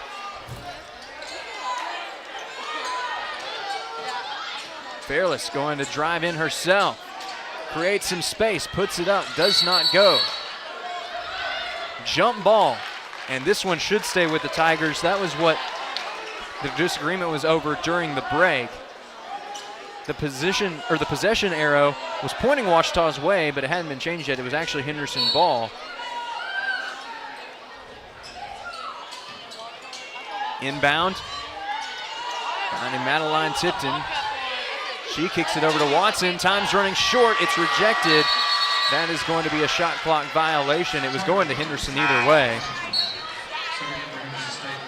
That was some great defense down low from McKenna Winans. Well, one thing that I've noticed, Lainey Mears hasn't exactly been a huge factor for Ouachita in this game. They're going to have to rely on some of the role players. Joey Babel's still, a threat to foul out of this game. Just one more to go. It's going to be Madeline Tipton. It's going to be who they're going to rely on so much in this game. Contested three-pointer will not go off the front iron. Bounces around. Huggins, another opportunity for mid-range. Banks it off the backboard. And Henderson State is on the board for the first time in the second half.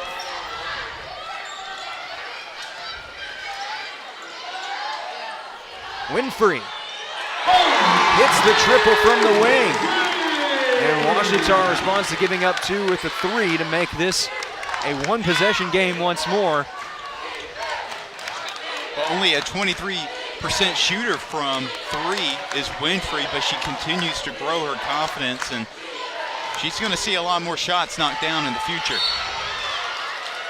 There's a contest from Samantha Watson going for the board. That is her second already of this young half.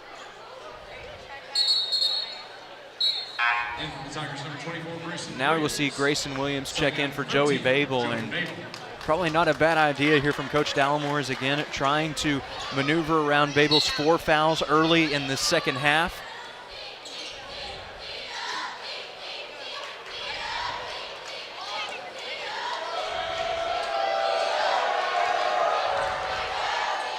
Henderson State looking to drive, kicks it out to Edens. Edens pulls up from mid-range, sinks it. An important 2 points for Henderson State that makes this a two-possession lead once more. Samantha Watson passes it off to Fairless. Fairless on the drive, posting up, finds a way around the defender. Winans was right there the whole time, but Fairless powers her way to the bucket for two. Meanwhile, on the other side, it's a quick two for number 2, Jada Pickens. Both of these teams, one shot goes up, they respond with one of their own. Samantha Watson, in what has been a breakout game for the sophomore, scores yet again, and all of a sudden the tempo picking up and continuing to hurtle forward. Tie up for the ball. It's going to be Henderson State basketball on the jump ball. Couple of substitutions as Bobby Basil waits to check in for Henderson State. Checking in for Ouachita, it will be Lainey Mears as well as Abby Harrison. Well-earned break for Madeline Tipton and Grayson Fairless in what has been a fast and physical contest.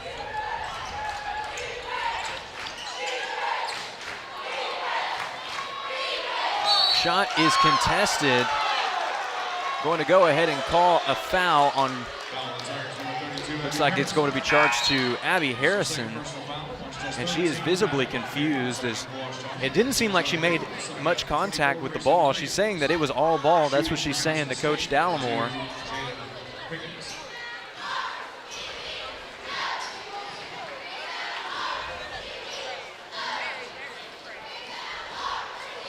Harrison having a friendly conversation with the official down low as the first shot bounces off the backboard and in for Jada Pickens. It's been a big night for the senior out of Conway, Arkansas. Wanted to make it an even larger night here, but that shot is offline. Joey Babel almost loses the handle on the basketball. Theoretically a one-possession game as Watson drives in looking for a good look down low. Dallimore said that was a key to success going into the halftime break. Abby Harrison taking it to heart and finishing with a strong two. She's the tallest player on the floor. Typically you want to get it to her right inside the paint almost every time. Need to get her some more touches in the paint.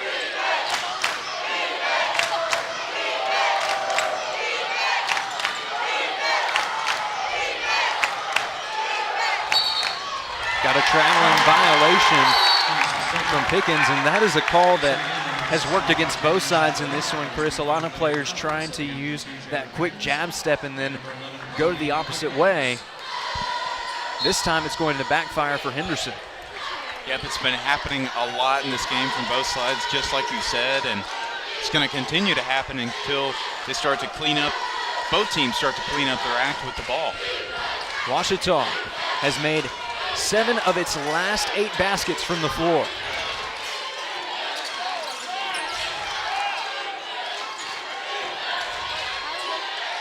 Watson driving, puts it up, will not go. Saved by Babel. It was going to be Henderson basketball regardless, but just the second miss in the last 9 attempts for the Tigers as a team. Nice right-handed finish going to the left from Sam Basson. The freshman from Allen, Texas has stepped up big time in her first battle of the Ravine. Harrison going up for 2, a bit too strong. It's deflected, last touched by Ouachita. That takes us to the under 5 media timeout here in the third quarter of play. And for this timeout, we're going to send it over to our own sideline reporter, Brody Kriegel. Brody, take it away. Thank you, Chase. Here to talk about the Ouachita Lady Tigers and their season. Right now they sit at 500, both in their overall record and their conference record. However, here in the third quarter, after a sluggish first half, we're seeing a lot of fight from these Lady Tigers, and they will not give up. The tenacity, the pursuit, they are not going down with these. They have fought, and they are looking to take their rival down, and even if they don't, they're going down fighting. That's all I got. Back to you, Chase. Thank you, Brody. And you mentioned that fighting spirit, Chris. That's going to be the key in this rivalry game. We've really seen the Tigers bounce back. Lost a lot of momentum there in the final few minutes of the first half. Led by 2 at the end of the first, trailed by nearly double digits going into the halftime break. But OBU has closed the gap, and you hear Brody getting some love from his new brothers of the Men of Rho Sigma. It is the end of Pledge Week here at Ouachita Baptist University, which is why some fans are still filing in there, some of those last-minute activities, but I think we've got most of the clubs in attendance now.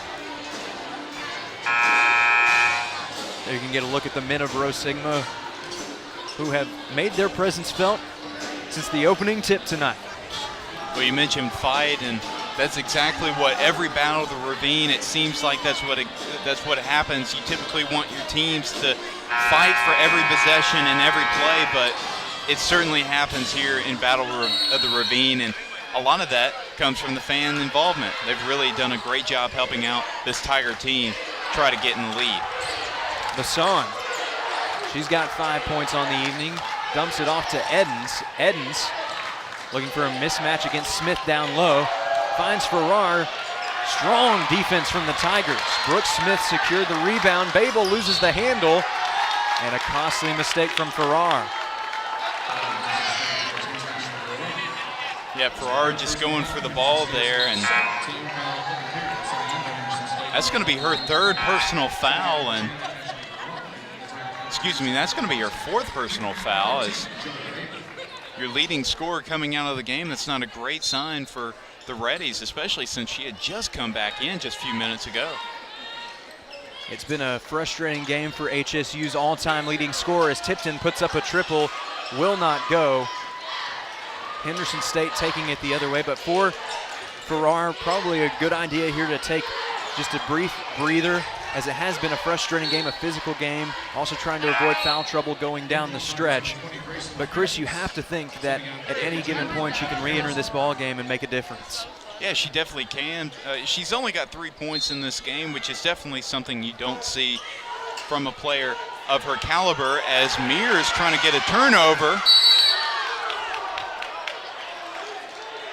Good hustle from Mears, but it results in the retention of possession from Henderson State. Coach Dallimore is wanting a hold. Trying to stick up for Laney Mears. Well, just like Farrar, Mears is another player that's the leading scorer for this team. Hasn't really come alive yet. Just 2 points in this game, and of course they're going to need her coming down the stretch. Pickens misses the shot, just her 4th miss in 10 attempts, and Chris, she's really been the catalyst for this HSU offense, leading the charge with 14 points tonight as Watson puts it up from the mid-range to make this a 1-point ball game. Again, just known as a pass-first type of a point guard, but she can pull up from that short jumper area in the paint and nail it with ease. Pickens dumps it off to Bassan. Shot in the corner, bounces over the top of the backboard, and it's going back to Ouachita. Well, it was good ball movement by the Reddies, and that's a player that you don't mind taking that shot. Olivia Allen shooting just under 36% from the three-point line, and for Ouachita, those defensive miscues will eventually come back to hurt them if the Reddies can start hitting their shots from the outside in this game. And again, the jab step results in a traveling violation. And early in the game, Chris, we heard a lot more "you can't do that" chants, but I think both teams have been visibly frustrated by that call tonight. It's been a consistent call, though, on both sides. We've seen Henderson and Ouachita both charged with traveling violations. Henderson looking to add on to its lead, which has shrunk to just a single point. Pickens, the leading scorer for HSU tonight, makes it a Sweet 16 with that right-handed finish. She is well above her career average of 6.5 points per game as Samantha Watson almost gets a coast-to-coast and one opportunity.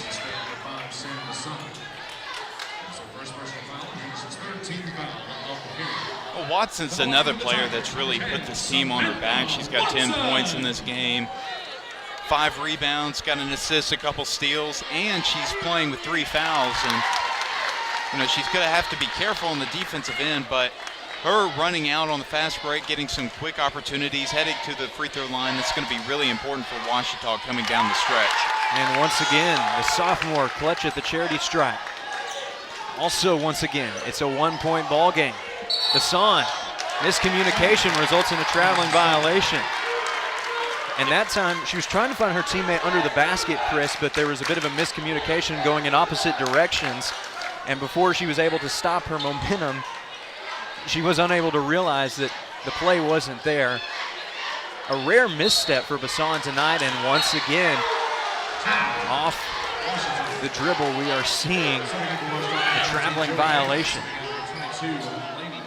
Yeah, you know, those type of calls will drive a coach crazy, and it definitely helps, I think, both of these teams, the coaching staff, to realize, you know, yes, your team is having problems with this call, but so is the other team. So both of you guys kind of in this fight together. Pickens kicks it out. Huggins open from the wing. It's short off the right side of the iron. Tigers with a golden opportunity to take the lead. Babel kicks it out to Tipton. Fairless looking to post up. Puts up a shot, but does draw contact.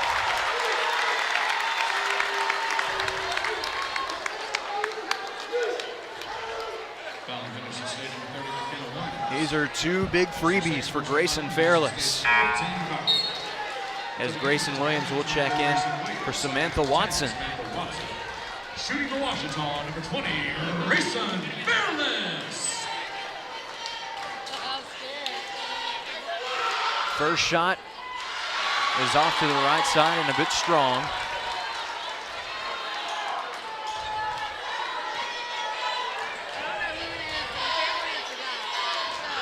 Looking for the equalizer. This one will go. All knotted up at 50 with just 67 seconds remaining in the third quarter of play.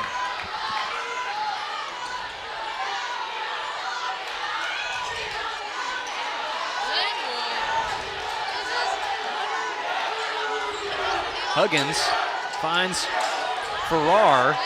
She's going to drive her way up the middle, bounces around, she gets the shooter's roll, and Henderson State right back on top. Ouachita with a chance to respond before the end of the quarter. Will likely be the Tigers' last possession before we head into the final period. Babel kicks it over. Brooks Smith's right there for the two. It was good vision by Babel. Not only is she a great defender, a great rebounder, and a solid scorer, but she's got great vision as well. Pickens, tonight's leading scorer on both sides, helping the Reddies hold the ball for the final shot. A late charge call here in the third quarter of play. Joey Babel puts her body on the line, and Chris, that was a risky move because she is up to 4 fouls. If that goes the other way, that could have been the end of Joey Babel's night. It could have been, but that was totally on Pickens, frankly. She extended that forearm a little too high. Sometimes you can get away with it if you kind of get your forearm down low, but it's too high there. Tipton just allows the clock to run out, and Chris, it's an ending that is only fitting for Battle of the Ravine coming up. All tied up at 52 heading into the final quarter of play. We'll have the exciting conclusion to this edition of Battle of the Ravine right here on the Ouachita Sports Digital Network, presented by Taylor King Law.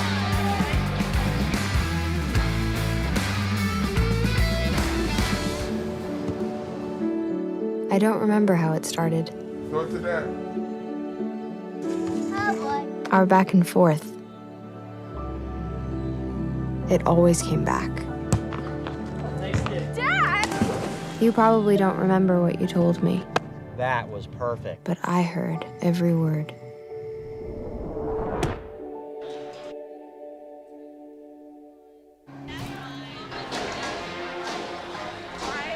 Welcome back to the game here. I want to take a minute and put a player spotlight on Joey Babel.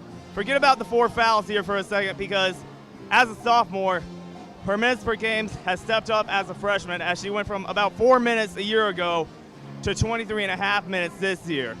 Coaches love it whenever their sophomores can step up as leaders early on. She's made a big impact on this season, and although she's got a young career ahead, we know that she's going to make a big impact in the rest of her time here. That's all I got. Back to you, Chase. Thank you so much, Brody. Another good sideline report there to bring us into the fourth quarter of play. And Chris, in true Battle of the Ravine fashion, it's neck and neck going into the final period. I think back to these last couple of years. 2 years ago comes to mind immediately. If you'll remember, it was a left-handed finish down on the block to win Battle of the Ravine. I think we could be shaping up for another similar finish here tonight if the cards continue to fall the way that they are. Yep, that finish by Van Zant down there in the post, and yeah, I would love to see another finish like that. Of course, the fans would love that as well.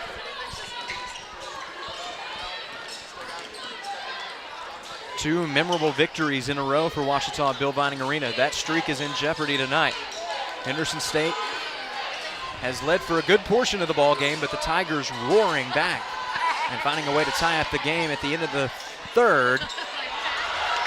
Babel able to record the offensive rebound. It is taken away by Henderson State. Farrar waits for a teammate to catch up. Here's the shot from distance, offline. Grayson Williams taking it the other way for Ouachita. Tigers have backed off the three-point shot a bit more tonight than usual. They've started to trend inwards towards the paint, and that has paid dividends throughout the third quarter and looking for similar results in the fourth.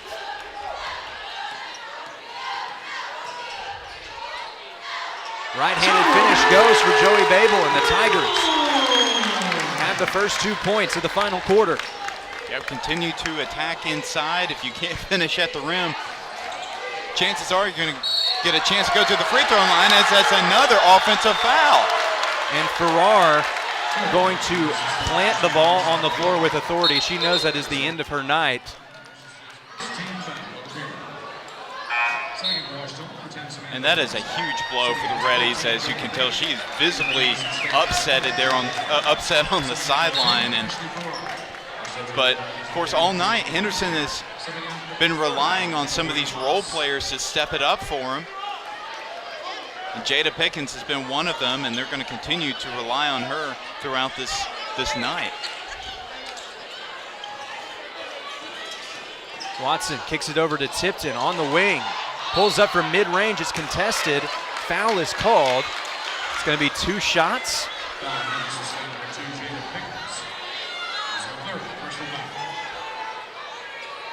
To the line for the Tigers, number 23, Madeline Tipton. Jada Pickens trying to get an explanation from the official as Tipton's first shot rattles around and goes down. Pickens still looking for an explanation from the official. Got some clarification. She's good to go. Well, it definitely hurts her as that was her 3rd personal foul, and she's been the catalyst for the Reddies so far in this game. They need her to stay in this game if they want to continue to be effective coming down in the break. It's been a quieter senior season for Pickens as she's averaging just over 3 points a game.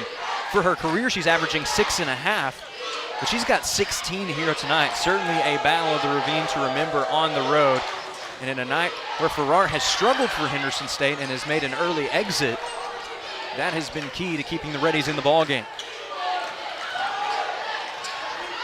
Nice move in the mid-range. And Henderson cuts the lead to 2. Credit the pretty move to Bobby Basil.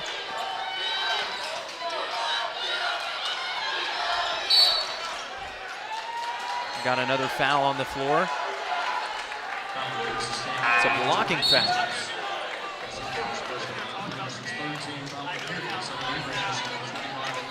That one is going to be charged on Tori Gittens.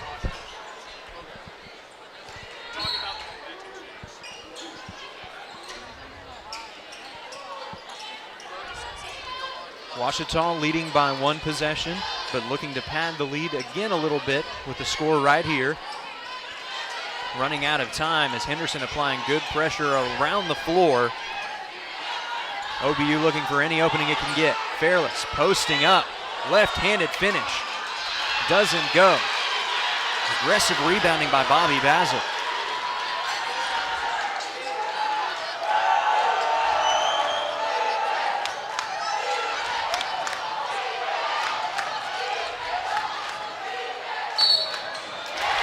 Huggins trying to do the pump stop that time and drag your feet in the process. That's going to be a traveling violation.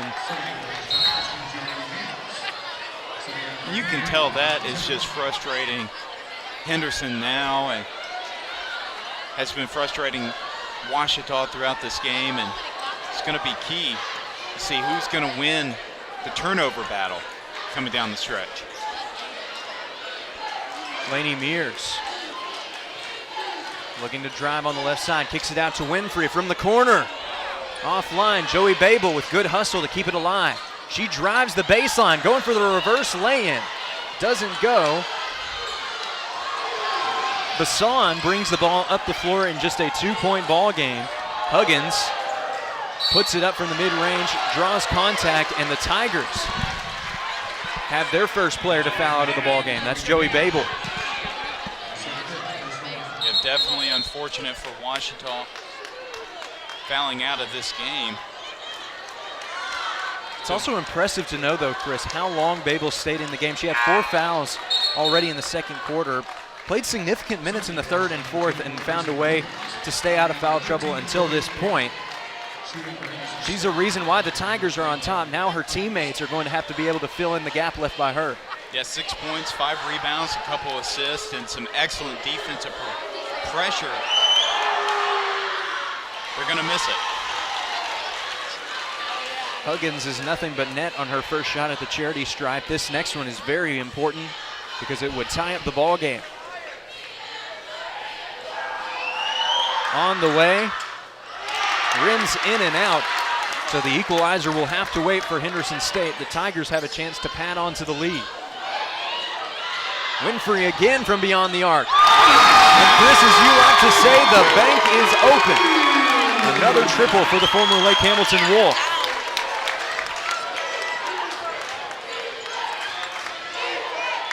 Bassan throws up a little bit of a hook shot that time. Got a good spin on it, and it results in 2.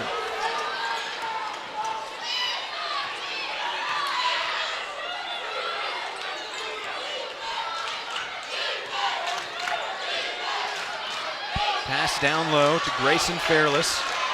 Posting up, throws it up, looking for a foul call, but it was clean contact.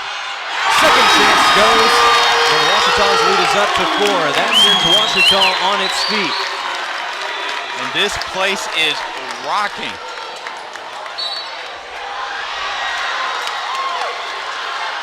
And that will be on the floor. That's not going to be. Basil was not in motion of shooting yet. It was really close. It was definitely a close call, but. And that last play actually sent Coach Thomas to the floor a little bit, taken aback by the call that it was a foul on the floor. Very close to a shooting foul for Henderson State, but the officials saw it otherwise. Huggins kicks it out. Bassan from deep does not go. Watson in transition for Ouachita. Backdoor cut. Grayson Williams doesn't get a lucky spin. And Henderson with a chance to respond. Bassan going coast to coast. Kicks it out. Allen draws the foul on the perimeter. It will be charged to Audrey Winfrey. Yeah, reaching around there. Allen beat her off the catch and just trying to kind of hold her there, try to hold her, but obvious a foul.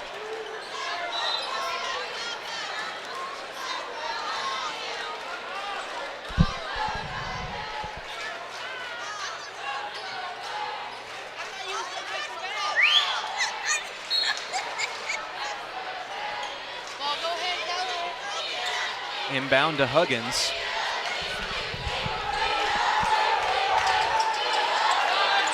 Mears almost catching Allen napping, poking the ball a little bit, but she does retain possession. Looking for that backdoor cut, but Ouachita disrupts it. Chris, you don't get the turnover there, but still making things a lot more difficult for HSU.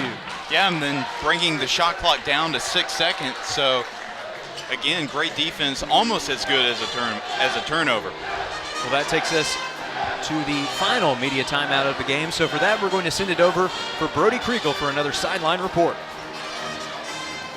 Thank you, Chase. For the last report, I just want to talk about this is what Battle of the Ravine is all about. The intensity, the bad blood, the crazy crowds. But it's been a tale of two halves here today. A first half that looked like it was being dominated by Henderson and just had a lot of momentum heading into halftime has flipped the script here in the second half. We've seen the Tigers come alive, and they've held leads so far in the second half and haven't let up. Both sides have gave it their all tonight, and this is once again what Battle of Ravine is all about. This is why you come to Ouachita or Henderson. That's all I got for you. This is Brody Kriegel signing off. Thank you, Brody, and that's a good point, Chris. When you think about these student athletes, does it get any better than Battle of the Ravine for a lot of these young athletes? You've got not just a cross-town rivalry, a cross-street rivalry. For a lot of these games, you can walk to the other team's facility. You might even see players training with each other sometimes in the off-season. And of course, you got the bragging rights. At least in basketball, you got the bragging rights until February for the final meeting. But this gets you on the right foot to try and sweep the season series. Exactly. And you know, it's always great to win at home, too, and to win the first matchup, kind of understand your opponent, very important. And actually, Farrar, I guess she did not foul out because she is back in the game.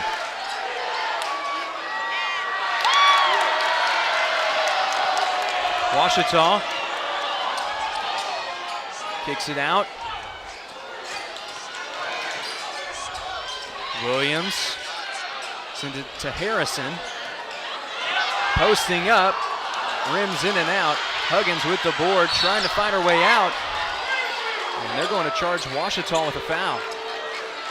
It's charged to Samantha Watson. Although, Chris, I don't think that was a bad foul there, trying to fight for what seemed to be a loose ball at the time.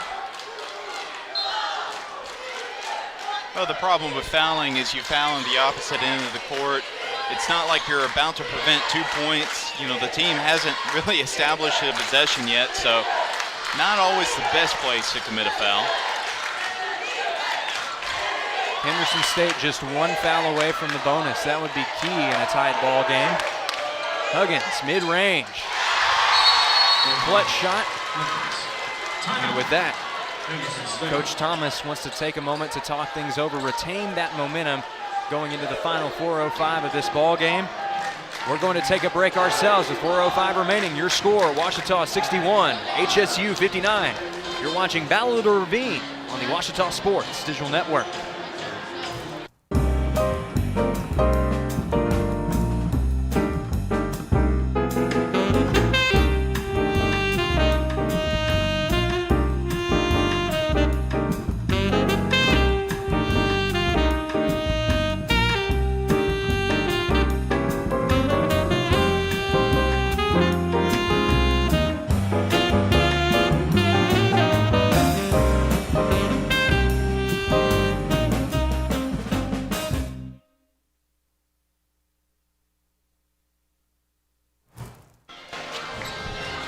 Welcome back to Tiger Basketball on the Ouachita Sports Digital Network, and there you get a glimpse at the men of Rho Sigma. Most of them decked out in black shirts tonight, as it is a blackout in tonight's game.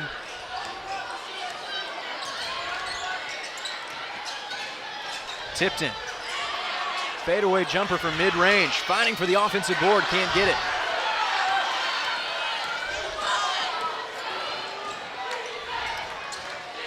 Pickens, driving the lane, good recovery, finds herself open, decides to pass it off to Farrar.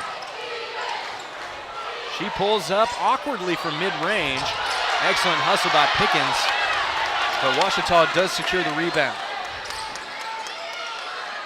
Grayson Fairless, moved the pivot foot, and Coach Dalmore saying, yep, that was the right call that time. Well, because she felt like she had established her right foot as the pivot, but she had established the left foot and picked it up. And again, I had mentioned earlier, you're almost unconscious to that. You don't recognize that you're committing that foul, or you're committing that violation, because sometimes you don't know which foot really is your pivot foot. Well, and Chris, one more thing to clear things up. Farrar, there was actually an issue with the scoreboard as Lainey Mears fights for the ball. Farrar actually only had 4 personal fouls. The scoreboard showed 5. That's why she's back in the game. She did not foul out, so the only player to foul out in this game has been Joey Babel. Henderson needing its graduate captain to step up in the final 3 minutes of this Battle of the Ravine.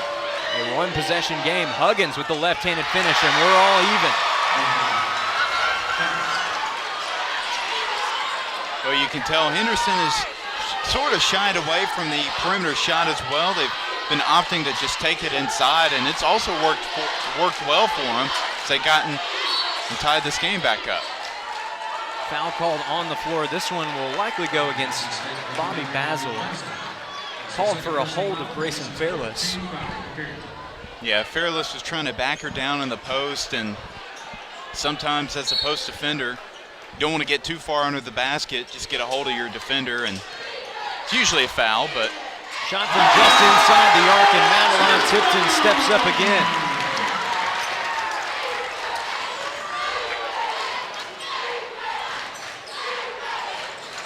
Tipton into double digits, now 11 on the night.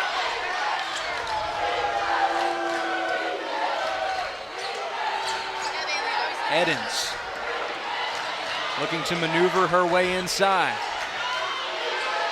Running out of time on the shot clock. Edens drives right to the bucket. Mears making it difficult. It's still clean though, Chris. That's just knocked out of bounds, so here for Henderson, it's almost going to have to be catch and shoot off the inbound. Yeah, it has to be. It's great on-ball defense by Ouachita and not fouling. That's been the key. Inbound, 1 second, got the shot off in time. It's a shot clock violation as it did not hit the rim. Yeah, Huggins was not aware of where the clock was, and huge miscue for the Reddies. Just under 2 minutes to go. 2-point lead for Ouachita. Looking to hold on for another victory in Battle of the Ravine right here at Bill Vining Arena. Costly charge call as Bobby Basil is going to earn a standing ovation from the HSU faithful.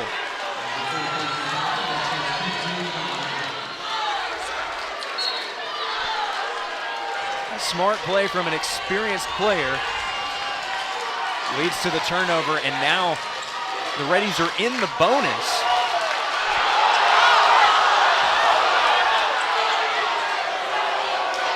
Both sides on edge as we enter the final 90 seconds of this game. Kick out to the corner. Pickens looking to drive, finds an opening, gets around the defender for two. We're all knotted up at 63. It's stolen away by Edens. Potentially a costly mistake for Ouachita with just over a minute to go. Edens opts to reset. The home crowd on its feet at Bill Vining Arena. Under 10 seconds left on the shot clock. Huggins waiting on a teammate.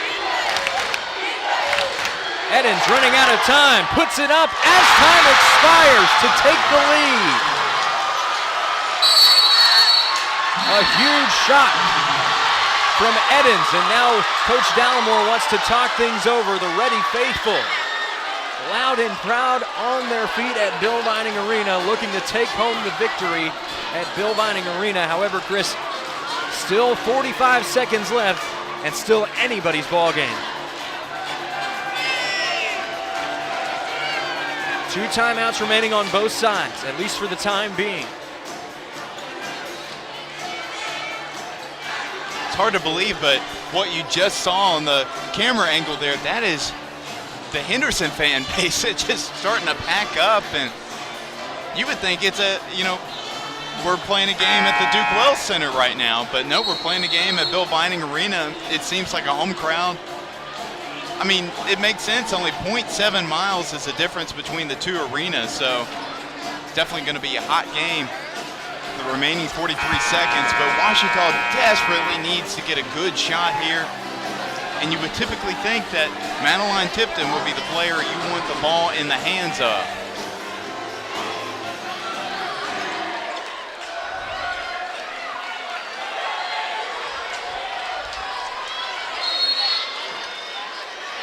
Ouachita does start on Henderson's side of the floor with the inbound. Madeline Tipton kicks it over to Grayson Fairless.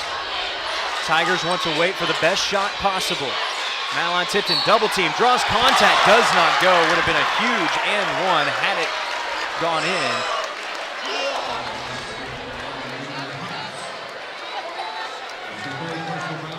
Both fan bases so invested in this game. Shows you why it's such a special rivalry between these two teams. And these are some of the biggest free throws that Madeline Tipton's going to have to shoot in her life.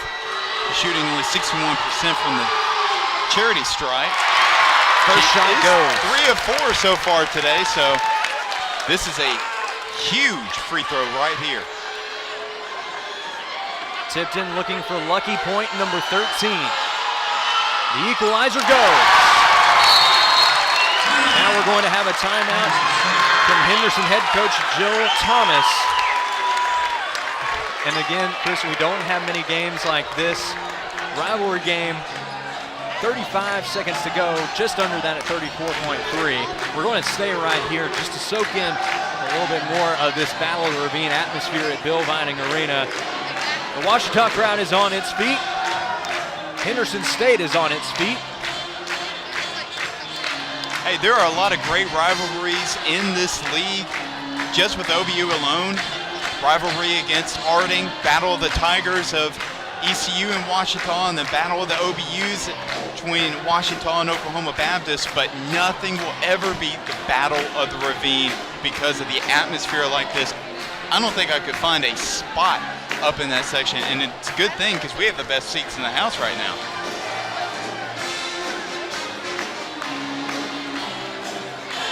Everybody getting a second to catch their breath, although I don't think anybody's going to be breathing a sigh of relief until this game is over. Still anybody's ball game with 34.3 seconds to go. Henderson does have possession, but it's important to note that you can't foul on either side because both teams are now in the bonus. Also got a nice electric guitar solo in Seven Nation Army over there from the Ouachita Pep Band, making their debut in 2024. And no better game to make your debut for. It's got to be a memorable one for the Pep Band. Edens, who hit the go-ahead shot moments ago, inbounds it for Henderson. And the Reddies, like Ouachita, wanting to take time to look for just the right opportunity. 2 timeouts remaining for Ouachita, just 1 remaining for Henderson State. Huggins, will she go up or will she try to kick it out? Pickens is rushed. Shot is offline. Valiant effort, but it goes out of bounds, and I think that you can credit that to the 6th man that is the Ouachita home crowd. They were able to fool Pickens into thinking the shot clock was expiring. Yes, they could. She had a whole 5 seconds left on the shot clock, and then she chunked up that last one. Now there's 6 seconds left on the clock for Coach Dallimore to call up a huge play. All they need, frankly, just 1 point to win this ball game. So a trip to the free throw line would be huge, but of course a wide open 2 or 3 would work just as well.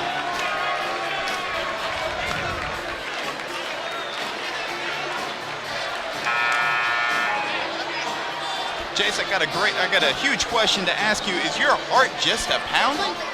It is right now. I don't think anybody in this crowd would say anything differently either, because Chris, it truly does not get better than this. No, 6 seconds to go. Ouachita's holding it for the final shot. This is eerily reminiscent of a couple years ago when Van Zandt finished under the basket for a buzzer beater winner.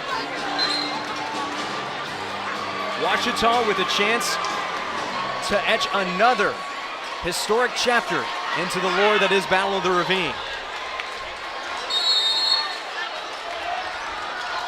Inbound is stripped away. Pickens on the other end. It all comes down to this. Shot is too strong, and we are headed to overtime.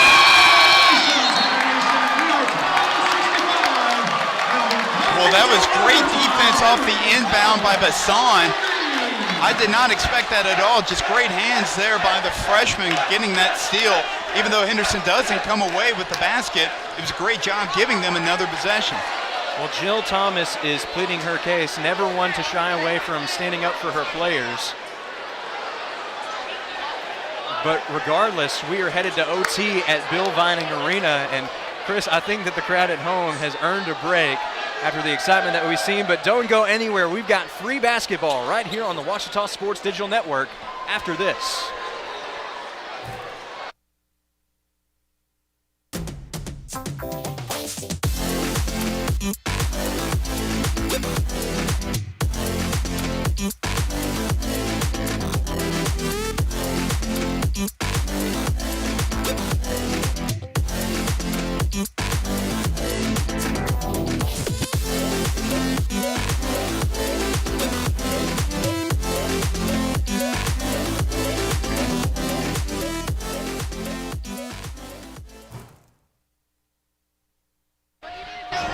Welcome back to Bill Vining Arena, where we've got free basketball. It's overtime. It's Battle of the Ravine on Tiger Basketball on the Ouachita Sports Digital Network. And Chris, in a game that has this been tightly contested, I can't envision a better ending to this ball game. Oh, a Ouachita buzzer beater wouldn't have been too bad either, but yeah, overtime basketball here at Bill Vining Arena, not much is better. Grayson Fairless wins the tip for Ouachita, but it's right into the hands of Pickens. Quick pass inside. Foul is called on Bobby Basil, and you're really going to have to listen closely to that whistle because it is easily drowned out by this crowd now. And that's going to be 4 on Fairless.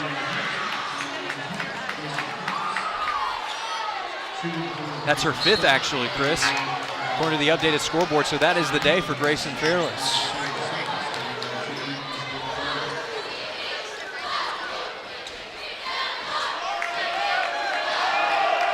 That's a huge loss for Ouachita. Abby Harrison does check in.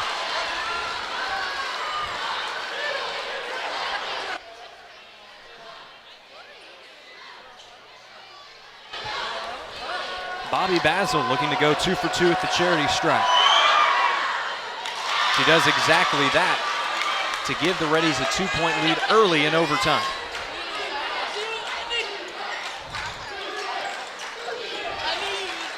Mears finding to get open on the wing. Winfrey finds a way into the opening. Now Watson battling up in the post. Puts up a shot and draws the foul. She's headed to the line for 2.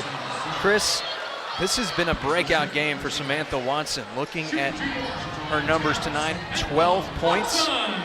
She's also got 7 boards and 2 assists. We knew going into this game that it was going to be a team effort to make up for the do-it-all presence of Heidi Robinson. Joey Babel's one of them, but you've also got to give credit to Samantha Watson. She stepped up in a lot of ways as well. Well, stepping up big because that's 13 points for her now. That's a new career high for the sophomore. Her previous one she set just a couple days ago against East Central with 12. But this is a player for Ouachita you want at the free throw line. Well, I say that's just her first miss, but Ouachita's going to have another possession. It's a foul called. Waiting on the official ruling, this one's going to be charged to J.J. Eddins, an over-the-back call, and that allows Audrey Winfrey to go to the line.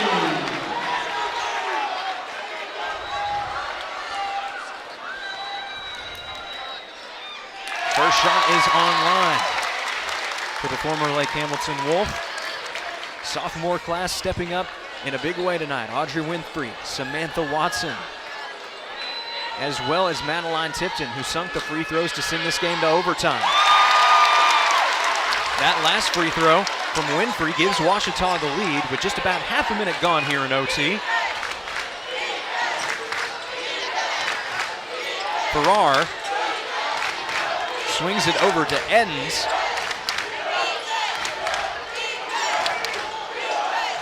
Thought about shooting. Good job there by Pickens to hold up. Just avoiding the walk off of that plant foot. Eddins, good backdoor cut, rejected from behind by Winfrey. Second opportunity won't go. Kicks it out for 3. Huggins shotguns in and out, and Ouachita holds strong. Watson in transition, and this will officially be the end for Farrar. And she's got a technical foul on top of it. This Ouachita crowd is erupted. Well, depending on which side you're on, a ceremonious or unceremonious exit for Henderson State's all-time scoring leader. Not only does she pick up her 5th foul and foul out, but she picks up the technical foul and gives Ouachita the chance for 2 freebies and a new possession. It's definitely not the hardest foul we've seen all night, but she did extend the hand and push Watson over and right in front of the official too.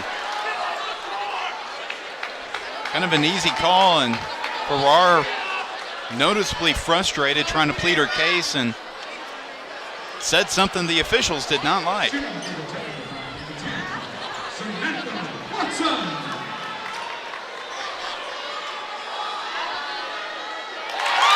First shot goes for Watson, who continues to step up in the biggest game of her young career. Second shot won't go. However, it is a 2-point lead for the Tigers, and they do retain possession off the technical foul. Coach Thomas still begging for an answer from the officiating staff. Now Lainey Mears with a chance at the line. Did we have another technical foul call? I believe we did. No, because the initial foul was on for Watson.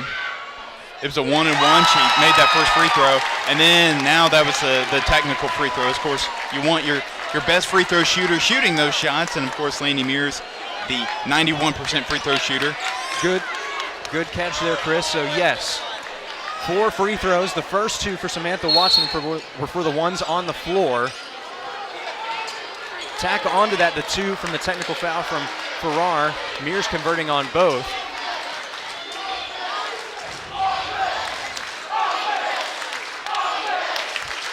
Hearing a battle of defense and offense chants. Abby Harrison looking for the left-handed finish, but can't quite get it that time.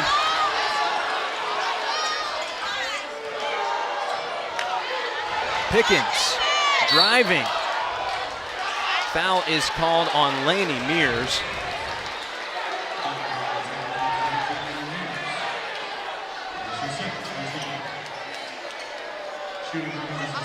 Well, Pickens hasn't shot a lot of free throws this season, just 9 entering this game, but still shoots it at a 77% clip. And is now 3 of 4 of the night.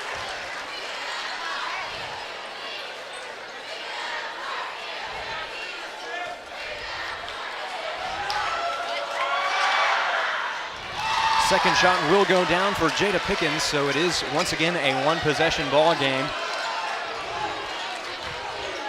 Ouachita definitely wanting to add some insurance to that 2-point lead.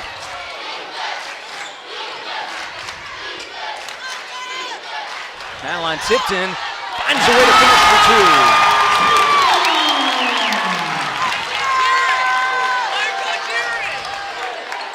2. 3 minutes to go in OT.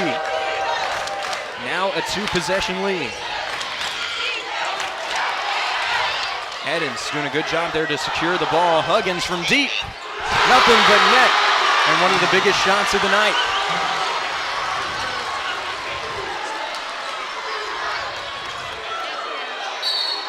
Samantha Watson does it again. The young woman deep from the heart of Texas is winning her way into the hearts of the Tiger faithful tonight. An and one opportunity for a sophomore.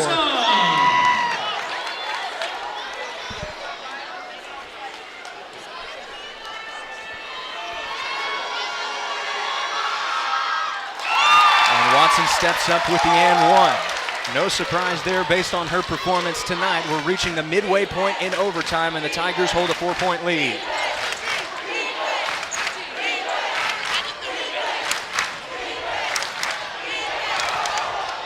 Eddins with a nice finish from inside the paint. And it is a 2-point lead once again for Ouachita. Samantha Watson having a career night. Madeline Tipton waiting on teammates to find an opening. Madeline Tipton, left-handed finish. And you can hear the crowd erupting behind me in the microphone right now. That last shot, a big one. Another big shot here from deep, will not go. Abby Harrison secures the board. Samantha Watson trying to get it away, very close to a backcourt violation, but Huggins knew right where she was on the floor. Eddins kicks it out to Pickens. Pickens, the leading scorer tonight for HSU. She draws the foul and is headed to the line for 2.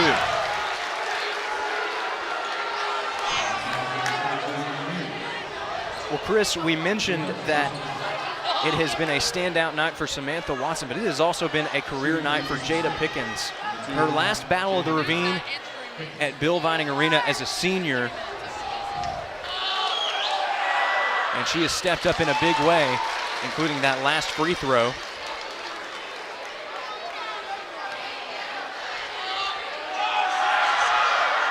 Second shot will also go. You don't always, for a team, you don't always rely on your 3-point per game score to be your catalyst down the stretch, but Jada Pickens has been excellent in this game.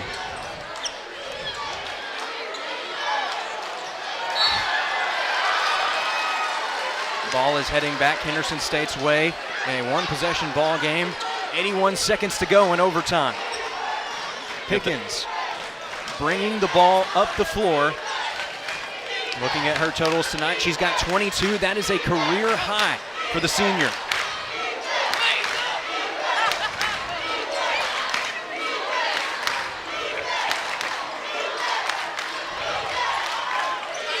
Eddins posting up.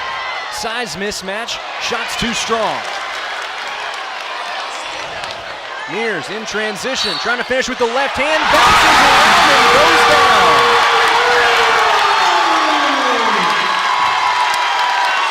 Lainey Mears, it's been an up and down couple of weeks, but when the Tigers needed her most, she maneuvers through traffic, picks up the foul, and sinks the shot. With this next free throw, the junior has a chance to make this a 5-point game with 50 seconds to go. Just her second made field goal of this game. But no better time to do it than in overtime. Pickens being guarded by Watson. The two standout guards tonight on both sides. Dump off to Eddins. She's trying to drive. Foul is called on, it looks like it'll be Samantha Watson. Indeed it is. It's going to be a hold, and no debate on whether or not this is going to the line because both teams are still in the bonus.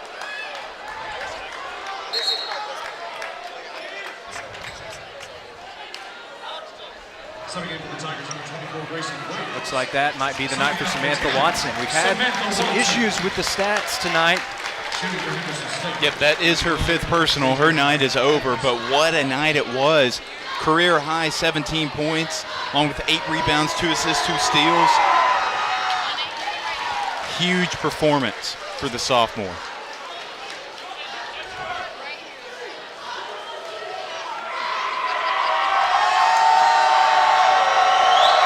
Eddins steps up yet again. The senior from Luther, Oklahoma makes this a 1-possession ball game. And we're going to go ahead and take a moment to catch our breath. You're watching Tiger Basketball on the Ouachita Sports Digital Network, presented by Taylor King Law. At Taylor King Law, we understand that being injured can be a stressful and overwhelming experience. And that's why we're here to help you every step of the way. As your dedicated legal team, we'll stand by your side when you're being ignored. We'll be on your side to fight for the compensation you deserve. Don't let the insurance companies intimidate you. Let us go to work for you.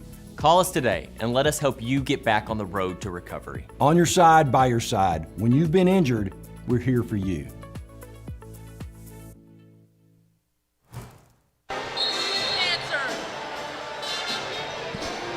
36.7 seconds remaining in an unforgettable battle of the Ravine. Ouachita leading by 3 points, but Henderson right there in the fight. Ouachita's going to have it off of an inbound. Chris, remember at the end of regulation, Madeline Tipton tried to inbound the ball for a buzzer beater, and Henderson State stole the ball away. Almost a buzzer beater on the other end. Well, you can see Henderson State backed off a little bit so their defense would be set, but you got to imagine Madeline Tipton's going to be the one that's going to be taking these shots down the stretch. No need to immediately foul as there are 20 seconds to go. Henderson still has 1 timeout to advance the ball. Abby Harrison finds a way to sink it. It's a 5-point ball game. Henderson's going to have to move fast. Ball tipped away. Eddins maintains it, and 1 opportunity for Henderson State. A big play there by Bobby Basil. She makes it a 1-possession game once more. And Chris, this does open up the opportunity for Henderson to try and go for an intentional foul. And even if Ouachita makes the shots, you've got a chance to advance the ball down the floor. Yeah, you really do. If she makes this free throw, that's going to be huge here. Clutch at the line. Timeout. Ouachita. Timeout is called by, waiting for an indication.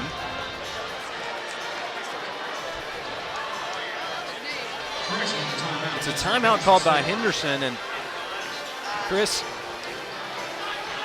looking at the strategy here, that'll be what should be the last time out of the half for Henderson State, or at least of the overtime period. So we'll see what the strategy is here. Obviously, you're going to try and get the foul first, but with this timeout called, you also lose the ability to advance the ball up towards midcourt. Yeah, Coach Dallimore was just having a conversation about at midcourt with the officials, trying to see if that would actually happen, if they would advance the ball, just so he can figure out what play he's going to run. But if Henderson can, best case scenario for Henderson is they create a turnover and they get a good shot out of it. That's still a threat that Ouachita has to deal with. Okay, so I believe that we've had another timeout called after the end of that last timeout. This one is called by Coach Dallimore. So as the scoreboard currently holds, no timeouts remaining for Henderson State, one timeout remaining for Ouachita. This is a big possession coming up right here because the inbound play has been tough at times for Ouachita. We've seen excellent defense off the inbound from Henderson State at times, including the near game sealer.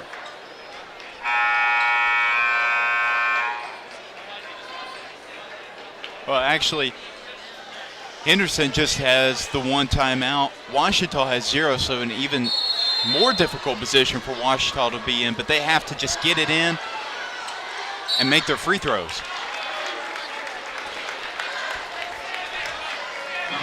And a pretty fitting turn of events here as Madeline Tipton goes to the line for Ouachita. She's had another stellar game tonight after returning from injury early in the season, really finding her footing here in the middle portion of the Great American Conference schedule. Looking at her numbers tonight, she's tied for the team lead in points with 17. That will stay that way after this last miss. She's tied with Samantha Watson. There is plenty of time on this clock for Henderson to get one last good shot. If Tipton makes it, they have to shoot a 3 or go for a 2 really quickly, and now they are going to use their last timeout.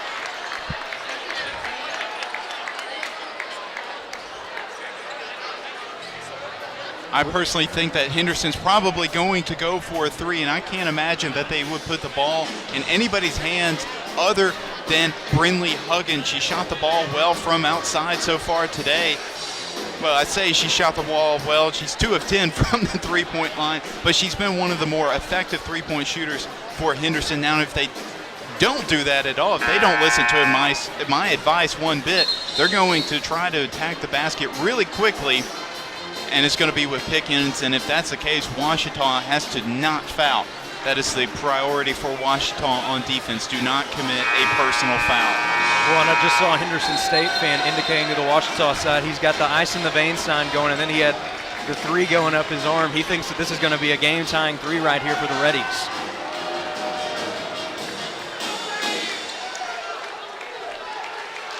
Everybody's on their feet here at Bill Vining. If you're not up on your feet at home, you should be. Just 3 seconds to go.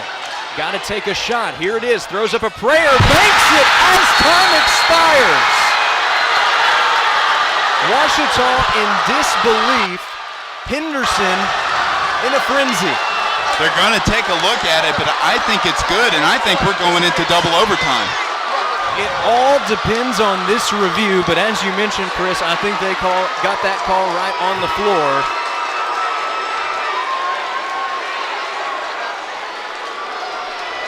They're reviewing just to the right of us, trying to see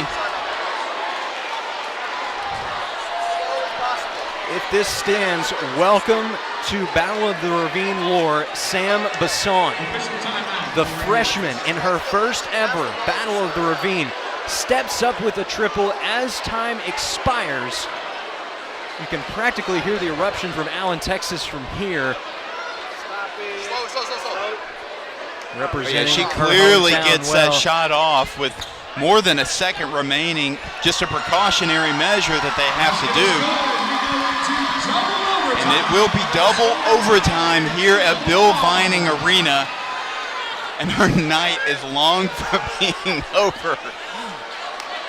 Well, as the teams get reset, I was going to say we could take a break, but these teams are ready to go right now. They want to get right back to it, and I don't blame them. Everybody eagerly anticipating the conclusion of this game.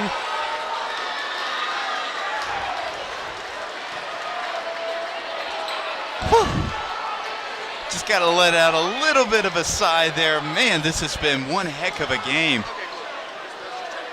Again, before we resume action, one last tip of the cap to Sam Bassan.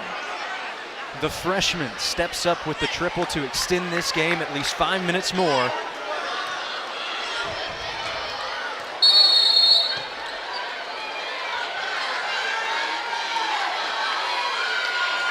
Well, it was a gutsy call to put the ball in the hands of Bassan, but she's a 38% three-point shooter, and now we're in double overtime. Shot from the corner. Huggins misses off the right iron. That was also the first tip won tonight by Henderson out of the three. Mears doing a great job trying to get out of traffic. They're wanting to reach.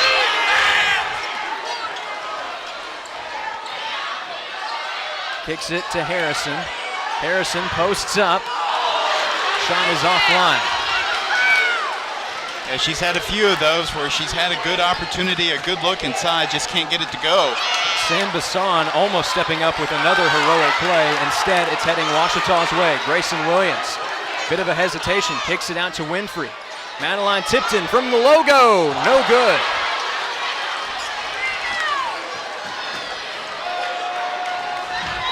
Bassan, guarded by Mears, still looking for our first points of double overtime.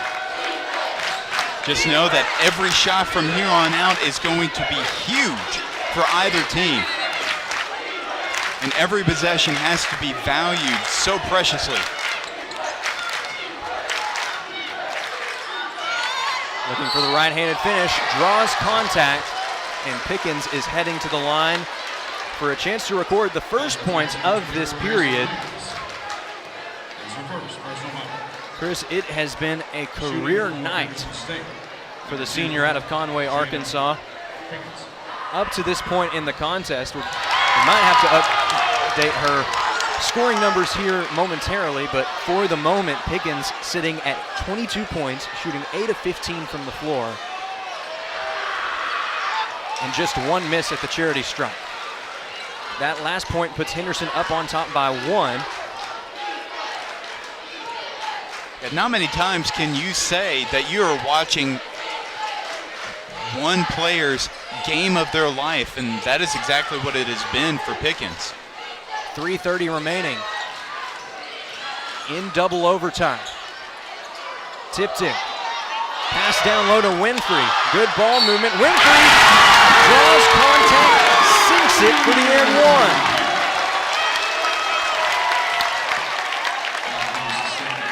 Well, great hustle inside from Winfrey. She's quietly had a massive game as well, in double digits as well. But staying with it after that first miss, not giving up on the play. J.J. Edens showing 5 fouls, so she is fouled out of the game. Shooting for Ouachita, for 2, Audrey Winfrey.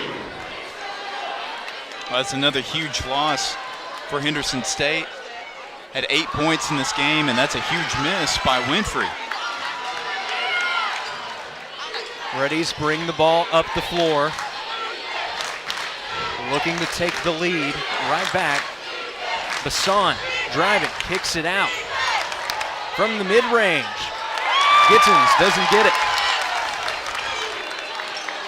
Still just a 1-point lead for Ouachita. Pass down low to Abby Harrison. She fights for it and finishes from the right block. Fight, fight, fight. That is what we are seeing from both of these teams right now. Gittins going to draw the foul on the floor. However, Henderson State is in the bonus, so this should send them right back to the line.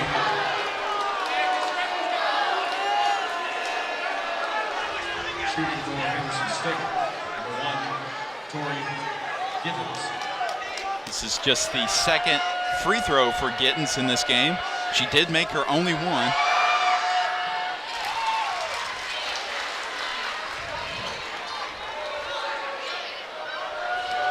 Gittins looking to make this a 1-point game and enter double digits. She does exactly that.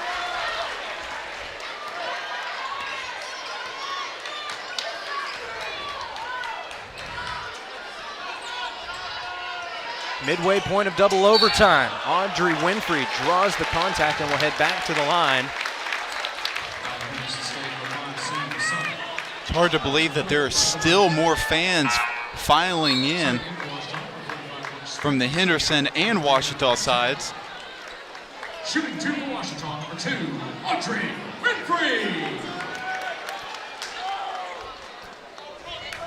Well, if you are just tuning in, you have joined an instant classic in Battle of the Ravine as Audrey Winfrey sinks the first one. Double overtime at Bill Vining Arena. Tigers have had a lot of sophomores step up tonight, including Samantha Watson, who has already fouled out of the game. She's got 17, second on the team behind Madeline Tipton with 18. Well, Tipton's taking a breather right now as Brooke Smith came in. I think she was just the first substitution of this double overtime period. Pickens, spin move inside, kicks it out. Huggins to Bassan. She's going to drive floater up the middle of the lane. Good board by Basil. She's got a little bit of space, waited too long, tussle for the ball. It's a jump ball, and that means Ouachita possession. Well, Basil just sort of stood still looking for something to happen, and she just left that ball out, and all Smith had to do was just put her hand on it, slap it away, and get on the floor, and too easy for the freshman. It's been a fast, physical, fun game between these cross-street rivals. But only one can prove victorious. The Tigers wanting this one badly. Drive to the right side, Laney Mears with another layup.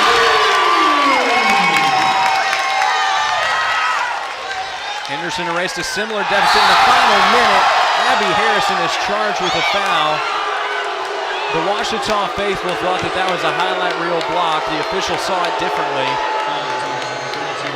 Well, she got all ball, that's for sure, but she made a lot of contact with Pickens there, and that's going to be her third personal. Good thing for Ouachita, she just has 3. Really nobody on the court really in trouble when it comes to fouls, with the exception of Laney Mears. She does have 4.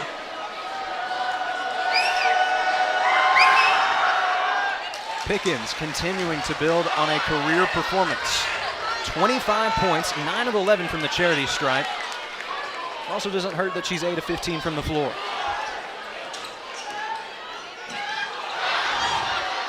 Winfrey gets it off to Williams.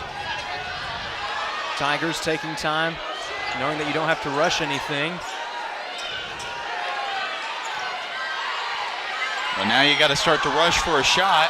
Mears driving the right side, has to pull up from mid-range. It's rejected.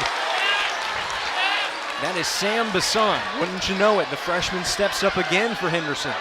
And just 1 second remains on the shot clock. It's catch and shoot for Ouachita. Smith gets it off in time, but the shot is offline. It doesn't hit the rim, so that's a shot clock violation.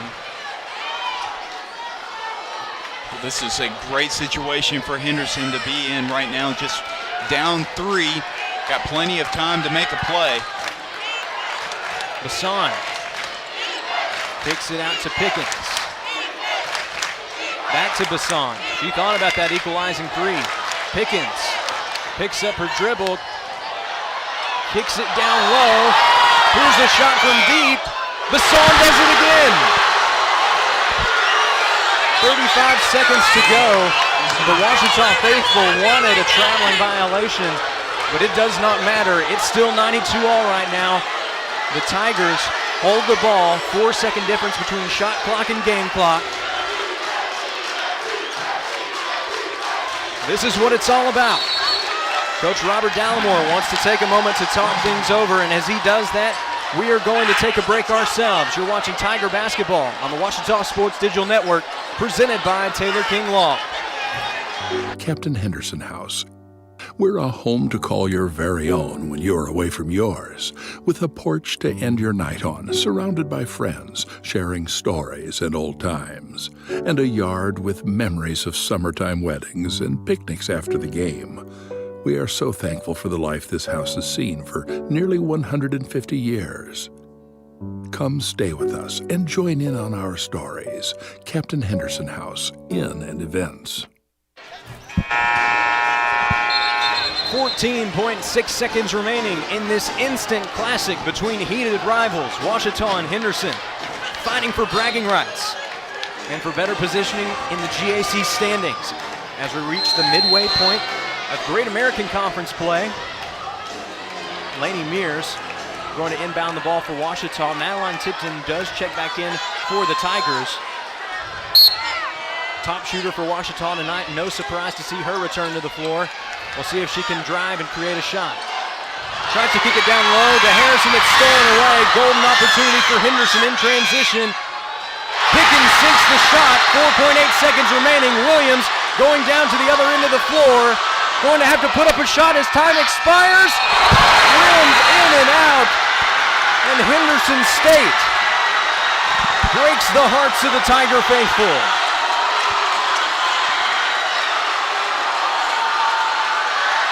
Jada Pickens writes her name into the history books. A career high in scoring, and she finishes it off with a shot with less than 5 seconds to go. Grayson Williams gets down the floor, attempts the game-winning bucket, but it just doesn't go. Ouachita falling in double overtime. And tonight, that big old H at Henderson spells heartbreak for the Tigers. Wow, that heartbreak for sure in front of all these Tiger fans, and that's just one of the worst misses you can possibly have. It's right in the cylinder and it just rolls on out. Just so unfortunate. But both of these players fought all night long, and Ouachita put up the most points they have this season with 92. Just what a performance from both the Tigers and the Reddies. The crowd has fallen silent in respect for this moment of prayer and of sportsmanship between these two squads. Henderson State in just a few moments about to get a well-earned welcome back into the HSU faithful. Chris, if you're a member of the OBU faithful, you hate to see it end this way. But what a game. Truly one of the best Battle of the Ravines we've seen here in a long time. Well, Henderson State without their top two scorers, Ouachita without really their scores, really playing well down the stretch, and got to see great performances from so many players that typically would never see that from. Just what a game. And Jada Pickens high-fiving Sam Basson. A deserving sign of respect between two teammates who both had games to remember. For Sam Basson, it's her very first Battle of the Ravine. She steps up with a three as time expires in the first overtime to extend the game. She's going to finish off 13 points overall, 5 of 9 from the floor, 3 of 5 from three-point land. And then Jada Pickens, what else can you say other than a fantastic performance? 27 points, 9 of 16 from the floor, 9 of 11 from the charity stripe, and most importantly, she got that game-winning shot in transition with less than 5 seconds to go. Well, now joining us at the announcers table, it is going to be Ouachita coach Robert Dallimore. Coach, as you join us here, what a game, but also what a heartbreaker. Your team played hard tonight. Oh, they did. I want to give God all the glory, honor, and praise. It was a tremendous atmosphere in here. It was great. I hope we can continue to get this kind of fan support. But it was a wonderful game, and neither team deserved to lose, but unfortunately, one of us did. They just made more big shots when they needed to. You know, they banked in that three at the end. I've won a game where you tried to foul it to end up 3. And the other team fouled us, and we ended up scoring 4.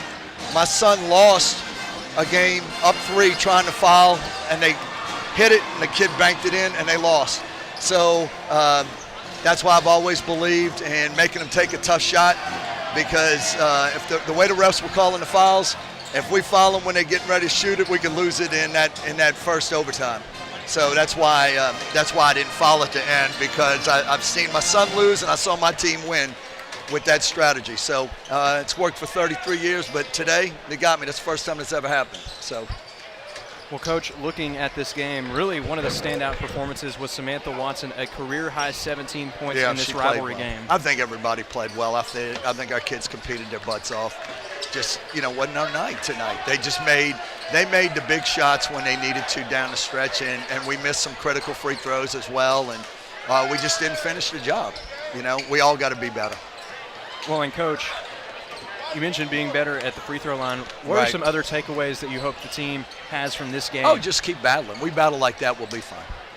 Absolutely. We'll battle like that, we're going to be fine. Well, thank you, Coach, so much for joining us. I appreciate that. Hello, Caleb. Hello, Marissa over in Rome, Georgia. Love you guys. Thanks. Appreciate it. That was Ouachita head coach Robert Dallimore after a heartbreaking defeat at the hands of the Henderson State Reddies. Again, your final score in that game. Henderson State 94, Ouachita 92. And once again, Jada Pickens, a hero, career high 27 points and a bucket with less than 5 seconds to go to become a Henderson State hero. Well, don't go anywhere. We've still got more Tiger basketball here on the Ouachita Sports Digital Network, Chris, as in just a few moments we're going to have the men's matchup. And as we've seen in years past, that one can also be very exciting. Yep, and I'm going to have to go wet my whistle before that game. That was a lot of talking and a lot of yelling in that game. Well, we are going to change positions here. Chris is going to be your play-by-play announcer. I will be your color commentator, but don't go anywhere because we've got more Tiger basketball right after this timeout. Be sure to tune in to the next live stream. I'm Nicole Auerbach from The Athletic. Hey, this is Alex Pruitt with Sports Illustrated Magazine. This is Kevin Kugler of Westwood One. Hi, everybody. It's Pete Kranick of the Memphis Grizzlies and Fox Sports Southeast. This is Danielle Musselman. This is Kyle Peterson with ESPN. This is Tom Hart of ESPN and the SEC Network.